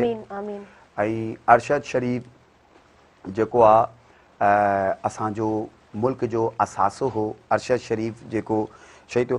हाणे तव्हां ॾिसो था त अरशद शरीफ़ जे अञा इन्वेस्टिगेशन न थी आहे का पूरी, पर तव्हां ॾिसो था त कई अहिड़ा अकाउंट्स हिन खां पहिरीं बि डिक्लेयर थी चुका आहिनि त उहे पाकिस्तान खां ऑपरेट नथा थियनि, ॿाहिरि खां ऑपरेट पिया थियनि। उहे चाहिनि था पाकिस्तान जे इदारनि ते उंगलियूं उठाइनि ऐं पाकिस्तान जे अंदरि हिकु बंदि इंतिज़ामी पैदा थिए, पाकिस्तान में हिकिड़ी अफ़रा तफ़री पैदा थिए, ऐं हू जेका पाकिस्तान जा मुक़दस इदारा आहिनि, मुक़दस मां हिन लाइ चवंदुमि त उहे पाकिस्तान जी रेड लाइन्स आहिनि, उन्हनि ते छो था आङुरियूं उठाइनि, छो था खणनि, हुनजी वजह छा आहे? हुनजी वजह इहो आहे त जे पाकिस्तान जा इहे इदारा कमज़ोर थींदा त पाकिस्तान जा हिकिड़ो जेको मेन मैकेनिज़म आहे उहो कमज़ोर थींदो। त इहे ई उहे कश्मीर जी ॻाल्हि आहे, कश्मीर में उहे चाहिनि था जेको असीं बार बार आवाज़ बुलंद था कयूं, त उहे चाहिनि था त इहे पाकिस्तान जेको कश्मीरनि लाइ आवाज़ खणे पियो इहो बंदि करे, त पोइ असीं हिन जी कुझु ॿुधूं था। कुझु मफ़ादात आहिनि त जंहिंजे करे जंहिंजे सॼी दुनिया आवाज़ बुलंद करे पई त भारत इहो ज़ुल्म कश्मीर में करे पियो, पोइ बि हिन जो असरु नथो थिए। सवाल तव्हांजो इहो आहे, पोइ बि असरु छो नथो थिए? असरु हिन लाइ नथो थिए त कुझु मफ़ादात आहिनि जंहिंजे करे को कुतो मरे थो, को ॿिली मरे थी, को ॿियो जानवर मरे थो, जंहिंजो दुनिया जे न नेशनल जियोग्राफिया समय नेशनल टीवी ते हाईलाइट थो थिए। त इहो ॾिसो फला यूरोप जे ममालिक में, US में, UAE में, फला UK में, इहो ॾिसो हिते जेको आहे न हिकिड़ो ॿिली बि जेको आहे न पाणी में डुबे बि त हिन खे उहो कढनि पिया, ऐं उहो ॾेखारींदा ॾिसो असांजो मुल्क जो जेको रहण वारो आहे, ॾिसो कहिड़ो बहितरीनु आहे, इहो कहिड़ो एहसासु रखंदड़ आहे त इहो ॿिली खे बि मरणु नथो ॾे। एनिमल वेलफेयर डे सेलिब्रेट थींदो आहे। हा, एनिमल वेलफेयर डे। हाणे मां चवां थो जॾहिं एनिमल वेलफेयर डे रखियल आहे, तव्हां ॿिया जेके डेज़ आहिनि उहे रखियल आहिनि, त जंहिंमें मां चवां थो त पोइ कश्मीर डे जेको अॼु ब्लैक डे ठही पियो, त छा इहो ब्लैक डे जे बजाए इहो कश्मीर आज़ादी डे नथो थी सघे? जॾहिं हुते ज़ुल्म थिए पियो, हुते ज़बर थिए पियो, हुते ॾिसूं पिया, त मां सम्झो तव्हांजो सुवाल आहे त बावजूदि हिन करे सॼी दुनिया आवाज़ बुलंद करे पई, पोइ बि उनखे असरु छो नथो थिए? थींदो असरु, इहो न आहे न थींदो, इंशाअल्लाह ताला जल्द असरु थींदो इंशाअल्लाह। अच्छा, त main thing is table talk, मुज़ाकरात जे लाइ रेडी कोन्हे को, ऐं उहा ई ॻाल्हि त एतिरा सारा प्लेटफॉर्म्स आहिनि, दुनिया उन ते ॻाल्हाए पई, एतिरो आवाज़ उथे पियो, त उन जे हवाले सां छा डिस्कशन्स थियनि पिया या इन जो हल छा आहे? हिन जी मिसाल इहा आहे त जॾहिं ॿ दुनियनि में को फरीक़नि में को मसइलो पैदा थींदो आहे त विच में को मुनसिफ़ ईंदो आहे ऐं उहो वेही वेराए ॿिन्हनि जी ॿुधंदो आहे ऐं को फ़ैसिलो कराईंदो आहे। हाणे मुनसिफ़ जेको आहे रोज़ मुनसिफ़ जी अदालत लॻाए वेठो आहे ऐं हिकिड़ो जेको वीचारो फरीक़ आहे उहो रोज़ दस्तखत ॾिए पियो ऐं चए थो भाउ मां आयो आहियां, जे मुंहिंजो कसूर आहे त मुंहिंजे लाइ फ़ैसिलो कयो, ऐं जो हिन जो कसूर आहे त रहे। हाणे हिकिड़ो मुंसिफ़ अदालत लाइ, मुंसिफ़ मीन्स अक़वाम मुत्तहिदा, उहो वेठो आहे, जी हाँ। दीगर दुनिया जा इदारा वेठा आहिनि, दीगर दुनिया जा क़वानीन ठहियल आहिनि, उहे सभु आहिनि। उहो हिकिड़ो मुंसिफ़ चए थो मां ना कयो दुनिया जेको क़वानीन खे मञा थो, मां ना कंहिंजी तव्हांजी आवाज़ ॿुधंदुमि, ऐं न मां मुज़ाकरात जे टेबिल ते ईंदुमि। त मुज़ाकरात जा टेबिल ते ईंदुमि त बड़ी मां एहसन नदीम साहब के लिए जो तव्हांजा वीवर्स ऐं नाज़रीन जेका आहिनि दीगर ज़बाननि जा अंत मां उर्दू में इहा ज़रूरु पॉइंट नोट कराईंदुमि तव्हांखे कि एक कह रहा है कि मुझे इनकी किसी की परवाह नहीं है, जिसको जो करना करता रहे। एक कह रहा है कि भाई ऐसा करें, मुज़ाकरात की टेबल पर आए और इसके अंदर सालिस को बिठाते हैं, मुंसिफ को बिठाते हैं, और जो हक का फैसला है दुनिया के, अच्छा ये कोई छोटा सा मसला नहीं है, किसी एक जगह का एक खित्ते का मसला नहीं है, ये इस वक्त पूरी दुनिया का मसला है। ये इस वक्त पाकिस्तान का खाली ये सिर्फ ये मैटर नहीं है कि वो कश्मीर में जुल्म हो रहा है, हम खाली आवाज उठा रहे, नहीं, ये पूरी दुनिया का मसला है कि अक़वाम मुत्तहिदा समेत दुनिया के अंदर ये तय है कि जहां कहीं पर भी जुल्म होगा, तशद्दुद होगा, उन तमाम ममालिक में सिर्फ मजहब इस्लाम भी नहीं, तमाम मज़ाहिब का, इंसानियत का, कवानीन का, ममालिक का, अक़वाम मुत्तहिदा का, पाकिस्तान का, बजुज़ खुद जमहूरी मुल्क कहलाने वाले उस भारत का, जो कि सफ़ेद भौंडा झूठ है कि हम सबसे बड़ा जमहूरी मुल्क है। अगर जमहूरी मुल्क होता तो जो उसके अंदर इस वक्त जो मुसलमानों पे वहां पे तशद्दुद भारत के अंदर हो रहा है, सिखों पे जो तशद्दुद हो रहा है, जो वहां पर हिंदू जो रहते हैं उनको जो अगर आवाज इनके लिए उठाते हैं, ये हक की बात करते हैं, उनके लिए हो रहा है। सिर्फ वहां पे कश्मीरियों के ऊपर जुल्म थोड़ी हो रहा है, भारत के अंदर उनके अपने हिंदू अगर कोई हक बात कह लेते हैं तो ये फाशिस्ट तंजीमें उनके घरों का घेराव कर देती हैं। ये भी दुनिया को नजर आ रहा है। 150 से जाहिद उस भारत के अपने अंदर आजादी की तहरीक चल रही है, और जल्द वो आजादी की तहरीक कामयाब होगी। उसकी वजह ये नहीं है कि पाकिस्तान कुछ कर रहा है वहां पे किरदार, उसकी वजह यह है कि कुफर की हुकूमत चल सकती है, जुल्म की नहीं। तो इस वक्त भारत के अंदर जो जुल्म हो रहा है, जिसके खिलाफ 150 से जाहिद तंजीमों ने जो आवाजें बुलंद की है, उसका भी तो कोई आवाज का असर होगा ना। दूसरा, फिर आपने जो सवाल किया उसका जवाब मैं ये और इकोनॉमिकल राइट्स के हवाले से भी थोड़ा ऐड कीजिएगा जरूर। ह्यूमन राइट्स कह लें इसको, जी, इसको मैन ह्यूमन राइट्स कह लें, तो मैं ये कहूँगा कि मैन चीज़ क्या है, समझने की ज़रूरत यह है कि दुनिया एक बात कह रही है कि आप मुज़ाकरात की टेबल पर आएँ, और एक फ़र्द डिटाई के साथ कह रहा है कि मैं किसी की नहीं सुनूंगा, मैं किसी कानून को नहीं मानता, मैं दुनिया के किसी बात को नहीं मानता, और मैं अपना काम करूंगा। तो जिसके ऊपर ह्यूमन राइट्स, मैं समझता हूँ कश्मीर का जितना मुतासिर हो रहा है, ऐसा तो बर्मा में भी नहीं हुआ। ऐसा तो उस वक्त वो जो, अगर मैं कहूँ कि वो क्या नाम है उसका, दुनिया की जो जंगें हुई थी, मुझे भी याद नहीं, उस जंगों के अंदर का मैं कहूं तो उस वक्त भी ऐसा जुल्म नहीं हुआ। जो उस वक्त भी एक जंग होती थी, एक वक्त होता था, उसको बोला, इस वक्त तो जुल्म रोज, हर पल, हर सेकंड, हर मिनट, हर आवर उस जगह पर जो कश्मीर में जुल्म हो रहा है, और उसको दुनिया देख भी रही है, लेकिन बावजूद उसके मुज़ाकरात की वो टेबल पर भी नहीं आ रहा, और उनके जो बुनियादी हकूक कश्मीरियों के मुतासिर हो रहे हैं उनको भी बहाल नहीं करना चाहता। और भारत के अंदर जो 150 से जाहिद तंजीमें तहरीक आज़ादी की चल रही हैं, उनके खिलाफ भी वो चाहता है कि बस किसी भी जबर और जुल्म के जरिए इनकी आवाज़ को दबाया जाए। तो मैं समझता हूँ न झुके हैं न बिके हैं, न तेरे इरादे कभी कामयाब होंगे, जो रखते हों हक के खुद इरादियत का इरादा, तेरे जैसों के आगे वो कभी भी नाकाम ना होंगे। बेशक बेशक। एहसन नदीम, आप कुछ ऐड करना चाहेंगे? एक बात ये भी तो है ना, रिसोर्सेज कट होना, और उसके बाद इतना सारा टॉक शोज़ में बोला जा रहा है, हर जगह पे आवाज़ उठ रही है, तो जो मेन चीज़ें हैं वो किस तरह से ऑन ट्रैक आएंगी? आप कुछ ऐड करना चाहेंगे इस पर? असल में देखें, इंडिया के अंदर जो है मुख्तलिफ जो मुल्क हैं उनके अपने अपने मफादात जुड़े हुए हैं इंडिया के साथ। एक तो वो बहुत बड़ी मार्केट है इंडिया, 1.25 अरब से ज़्यादा लोग हैं वहाँ पर। अच्छा, जो यूरोपियन कंट्रीज़ में जो चीज़ें नहीं बिकती है ना, वो इंडिया के अंदर बिक जाती हैं। उसकी वजह क्या है कि यूरोपियन जो वो पढ़े लिखे लोग हैं, इंडिया में गुर्बत, अफलास, वो खुद अपने उनके मसाइल बहुत ज़्यादा हैं। 70% लोगों के पास तो आप ये देखें कि वॉशरूम या वो बाथरूम जो कहते हैं वो नहीं है इंडिया के अंदर, ठीक है ना। उसके ऊपर उन्होंने टॉयलेट मूवी भी बना दी, ये काफ़ी चीज़ें की हैं, उसमें दिखाया है। तो वो उसको अपने घर को ठीक करने के बजाय वो दुनिया के दूसरे झमेलों में पड़ जाते हैं। कभी वो जो पाकिस्तान के ऊपर जो वो अटैक करवा दे, स्ट्राइक का एक नारा लगा देते हैं, कभी कश्मीर के ऊपर जो वो जुल्म करना शुरू कर देते हैं। अगर देखें ना चीज़ें, उनकी जो तंजीम है इंतहा पसंद हिंदू तंजीम जो है वो उसके पहले जो सरबराह बाल ठाकरे थे, वो देखें वो स्पोर्ट्स को भी नहीं छोड़ते, ठीक है ना। किसी टाइम पाकिस्तान की टीम ने दौरा करना था बम्बई के अंदर, उन्होंने पिच को खोद दिया था, रात को सुबह मैच था पाकिस्तान का, ठीक है। फिर अभी शायद शाहरुख गंगोली इंडिया के प्रेसिडेंट थे, उन्होंने जो है कहा कि भाई एशिया कप के लिए जो है वो पाकिस्तान को शायद उन्होंने थोड़ा बहुत फेवर किया, हाँ। तो उन्होंने फ़ौरन उसको हटाकर वो अमित शाह को लगा दिया, जय शाह को, यानी अमित शाह के बेटे। हाँ। तो कहने मुझे ये कि कश्मीर के अंदर जो इस वक्त हो रहा है ना, वो दुनिया भी देख रही है। और मुज़ाकरात की जहाँ तक इन्होंने बात की, वो तो बैठना ही नहीं चाह रहे हैं। वो ये कह रहे हैं, इंडिया वाले कह रहे हैं कि ये दूध काला है, अच्छा हम कह रहे हैं कि सफ़ेद है। वो मानने को तैयार नहीं है कि ये सफ़ेद है, वो कह रहे हैं नहीं ये काला ही है। हम कह रहे हैं वो काला है तो काला ही रहेगा, आप कुछ भी कह लें।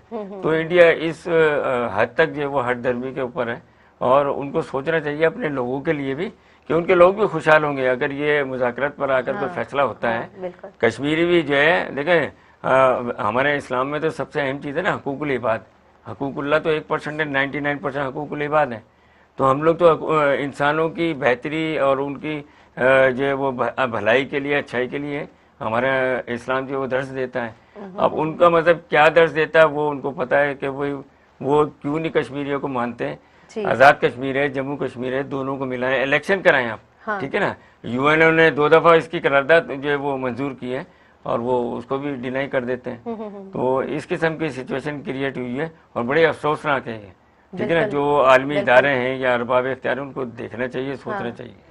आलमी इदारा दुनिया जो ममालिकत जे हवाले सां ॻाल्हायूं, डिफरेंट स्टेट्स जे हवाले सां ॻाल्हायूं, ऐं मेन पॉइंट जॾहिं बि कवर कई वेंदी आहे, इन कोट कई वेंदी आहे, त टेबल टॉक जो ई चयो वेंदो आहे, त उन ते बि इनकारी आहे।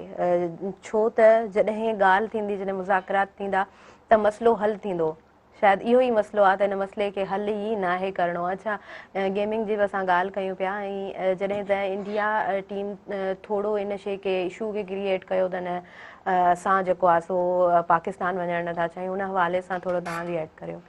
हाँ देखिए, वो इंडिया का शुरू से ये रहा है। पाकिस्तान ने तो हालांकि जब भी उन्होंने बुलाया, पाकिस्तान ने टूर भी किया है, पाकिस्तान टीम भी गई है और पाकिस्तान सिफारती और हर तरीके से वहाँ पर जो उनकी सकाफती तौर पर भी पाकिस्तान ने इवन गुलकार वगैरह जो है, सिंगर हमारे प्लेयर्स हमारे IPL खेले, सब कुछ किया है। पर वो ये समझते हैं कि अगर हम लोग, क्योंकि इंडिया देखें वो कुछ भी है, इंडिया का पैसा लगा हुआ है, 70% ICC के अंदर जो पैसा है वो इंडिया का लगा हुआ है। तो जो मीडिया राइट्स हैं, स्पॉन्सरशिप के जो मामलात हैं, सारे वो इंडियन टीम से ज़्यादा वाबस्ता होते हैं। और इनका बोर्ड जो है वो दुनिया का अमीर तरीन बोर्ड है, ठीक है।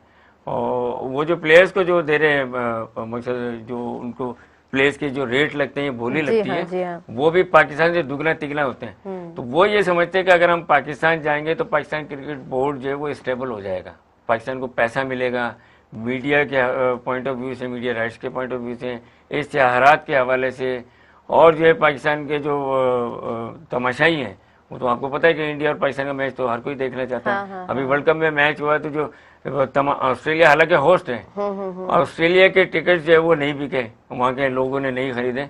जो पाकिस्तान और इंडिया का मैच था वो तकरीबन 25 से 30 मिनट के अंदर तकरीबन 1 लाख लोगों ने जो है वो टिकट जो है वो खरीद लिए थे। तो इंडिया जो है वो पाकिस्तान को हर तरीके से जो है वो दबाना चाहता है, इकोनॉमिकली भी, सोशली भी, मतलब हर तरीके से पाकिस्तान को चाहता है कि पाकिस्तान को दबा के रखें, हम प्रेस करके रखें, ये स्टेबल नहीं हो पाए, चाहे वो स्पोर्ट्स में हो, चाहे हम जो किसी सकाफती हवाले से हो या फिल्मी हवाले से हो या कश्मीर के हवाले से हो। तो ये है इंडिया का मेन मुद्दा कि पाकिस्तान को डिस्टेबलाइज रखना है। हाँ बिल्कुल, डिक्रेट रखना है अपनी, ताकि कश्मीर से पाकिस्तान की तवज्जो हट जाए ना। मतलब हम एक इशू हमारे सामने, हम जब अच्छा मुझे साउंड होते हैं हर चीज, तो हम इश्यूज को रिजॉल्व करने की तरफ जाते हैं। तो हमारे सामने कई इश्यूज होते हैं, तो फिर हम देखते हैं कि हमारी प्रायोरिटी क्या है। प्रायोरिटी तो हमारी ये है कि पहले हम अपने घर को ठीक करें। तो हम कभी वो धमाके करवा देते हैं, कभी कुलभूषण आ जाता है, कभी कुछ, मतलब मुख्तलिफ तरीकों से वो पाकिस्तान को प्रॉब्लम में रखना चाहते हैं। जी बिल्कुल। अच्छा, जूनियर प्रीमियर लीग के हवाले से क्या कहेंगे, किस तरह अपडेट करेंगे?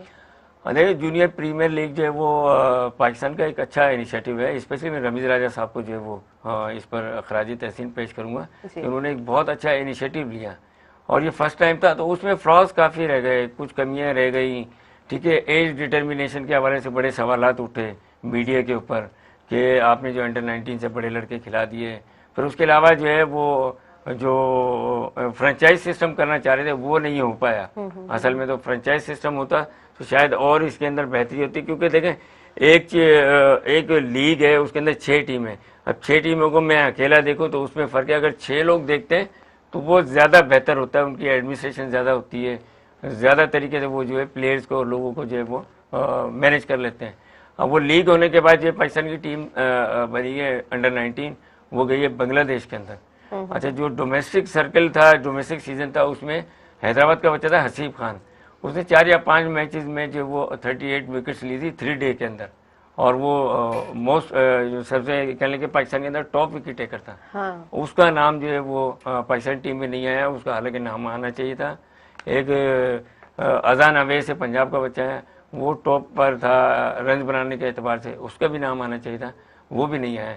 अब ये सिलेक्टर्स बताएंगे कि क्या वजूहत थी, किस वजह से उनका नाम जो है वो नहीं आया। क्योंकि देखें ये जो अंडर 19 लेवल है, इससे फिर डायरेक्ट ऊपर जो जाता है बच्चा वो पाकिस्तान के लिए सर्व करता है। बिल्कुल, तो हमने इसके ऊपर ही जो है वो चीज़ों को बेहतर करना है ताकि हमें आगे जो है वो सुपर। अच्छा, तो थोड़ा बेटरमेंट के हवाले से भी ऐड कर देना, किस तरह गेमिंग के हवाले से हम चाहते हैं कि पाकिस्तान सही प्ले करे और ग्राउंड लेवल पे भी जिस तरह काम होता है तो वो भी हमें पता है। आप क्या ऐड करेंगे? देखिए हमारा जो बेसिकली प्रॉब्लम क्या है कि राइट पर्सन और राइट सीट, ये मैंने पहले भी कहा था। हाँ, ये भी एक इशू है। अच्छा, जब हमारी मैनेजमेंट चेंज होती है तो हमारे जो ऑब्जेक्टिव्स और हमारे जो भी एम्स होते हैं वो सब चेंज हो जाते हैं। क्योंकि जो नया आने वाला होता है वो अपने हिसाब से चला रहा होता है। तो एक तो ये भी इशू है कि इनको परमानेंट बेसिस पे जिसको भी आप लगाते हैं, जहाँ पर भी लगाते हैं, चाहे वो एसोसिएशन में है या पीसीबी में या फेडरेशन में है, पाकिस्तानी स्पोर्ट्स बोर्ड में, अब तो उनको परमानेंटली वहाँ पर काम करने दें, कुछ मौका दें, कुछ टाइम ड्यूरेशन दें उनको, फिर उनसे जो है वो पूछा जाए कि भाई आपने इस अरसे में क्या किया। तो हमारे यहाँ जो अब कोई स्टेबल होता है फिर एकदम ये लोग चेंज हो जाते हैं। सबसे पहले तो ये किया जाए कि जो परमानेंट लोगों को जो है हायर किया जाए, चाहे वो पीसीबी हो, सिंध गवर्नमेंट हो या पाकिस्तानी स्पोर्ट्स बोर्ड हो, ताकि वो वहाँ पर काम करें। एक जो है नजर आए कि उनका जो है वो अब वो एडहॉकिज्म पर काम करते हैं और शॉर्ट टाइम के लिए होते हैं। एक तो ये, दूसरा ये कि फिजिकल एजुकेशन को जो है वो हमें स्पेशली सिंध के अंदर एज ए सब्जेक्ट लेना चाहिए, ठीक है, 6 क्लास से लेके और इंटर तक। जो है मैं सरदार शाह साहब से भी गुजारिश करूंगा कि वो इसको देखें, इसका करिकुलम डिजाइन करें।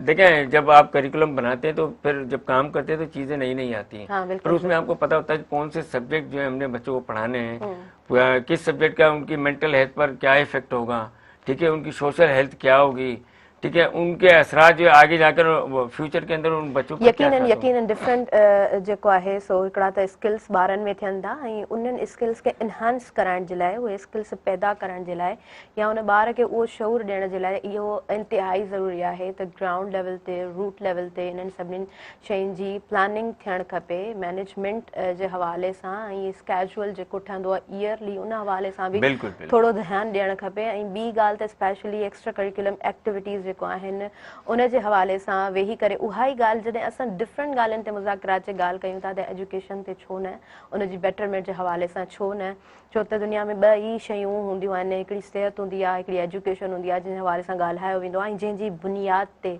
तरक्की जो मंजिलूं तय कयूं वेंदियूं आहिनि। असां इमरान सोहरवर्दी खां लास्ट में पुछंदासीं, आज के प्रोग्राम का जो टॉपिक है ब्लैक डे है, ऑब्वियसली उसके हवाले से ही हमने बात की है, दुनिया में बात की जा रही है, डिफरेंट टॉक शोज में आज का ही टॉपिक हाईलाइटेड है, उस हवाले से आप क्या कहेंगे इन द आंसर?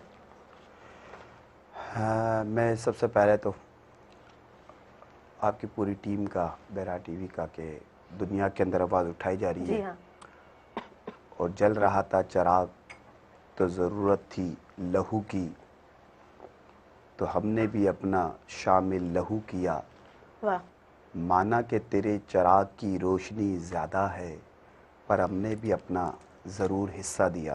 तो मैनान टीवी ने भी अपना हिस्सा मिलाया इसके अंदर। तो मैं एक तो आपको भी इस टॉपिक के ऊपर मजलूम और जालिम के दरमियान जो फ़र्क है उसको उजागर करने पर आपने आवाज़ उठाई, मैं इस पर आपको एक तो खराज तहसीन। सेकंड मैसेज है दी एंड मेरा, दुनिया के टॉक शोज़ में ये बात हो रही है, हैदराबाद समेत पूरी दुनिया में आज ब्लैक डे बनाया जा रहा है जी लेकिन अफसोस के साथ आपके उस सवाल के अंदर ये बात भी थी कि बावजूद इसके भारत को कोई असर नहीं हो रहा। भारत बावजूद इसके दुनिया के अंदर जॾहिं सॼा इंसानी हक़ूक़नि जा अॻुवाण क़वानीन चवनि था त हाणे भारत 2019 खां हूं त अॼु अरसा दराज़ थी वियो पर जी 2019 खां वठी अॼु ताईं जेको मेन पंहिंजा गैर क़ानूनी क़वानीन लागू करे उते कर्फ्यू नाफ़िज़ कयो आहे त हाणे दुनिया चवे थी बावजूदि चवण जे सभिनि जे अॼु जे टॉक शोज़ में सभिनि में आवाज़ूं आहिनि पोइ बि भारत खे को फ़र्क़ु नथो थिए। मां अफ़सोस जी भारत लाइ कंदमि, मां अक़वाम मुतहदा समेत उन इंसानी हक़ूक़ जी तंज़ीमनि जे अॻुवाणनि खां बि इहो मायूस आहियां, मां उन मुमालिकनि खां बि मायूस आहियां जी त जेका इन आवाज़नि बावजूदि ज़ुल्म ऐं जाबिर ऐं बरबरीअत जे ख़िलाफ़ बीहण बावजूदि उहे जेके हक़ूक़ मुतासिर नथो बेहतरीन करे। मैसेज तव्हांजो। मां हिकिड़ी ॻाल्हि ज़रूरु कंदमि, जी अफ़सोस सर, आहे ऐं बिल्कुलु मां टाइम नहीं कंदमि है, जी कंदमि हाँ। ब्लॉक कंदमि अक़वाम मुतहदा खे। जी बिल्कुल बेहतरीन, ॾाढो सुठो मैसेज। थैंक्स टू यू बहुत कि आप आए, आपने बहुत अच्छा कंट्रीब्यूट किया। उहा ई ॻाल्हि त क्षमा जेतिरी बि हुजे असां पंहिंजो हिसो जोड़ींदा हलंदासीं ऐं असांजो हिसो जोड़णु हक़ आहे, असां पंहिंजो फ़र्ज़ु ज़रूरु निभाईंदासीं। व्यूअर्स इंशाअल्लाह सुभाणे वरी हाज़िर थींदासीं नवां महिमान खोड़ सारियूं ॻाल्हियूं ऐं डिफरेंट टॉपिक सां हाज़िर थींदासीं। मूंखे ऐं मुंहिंजी समूरी टीम खे अवां ॾींदा इजाज़त। अलावा।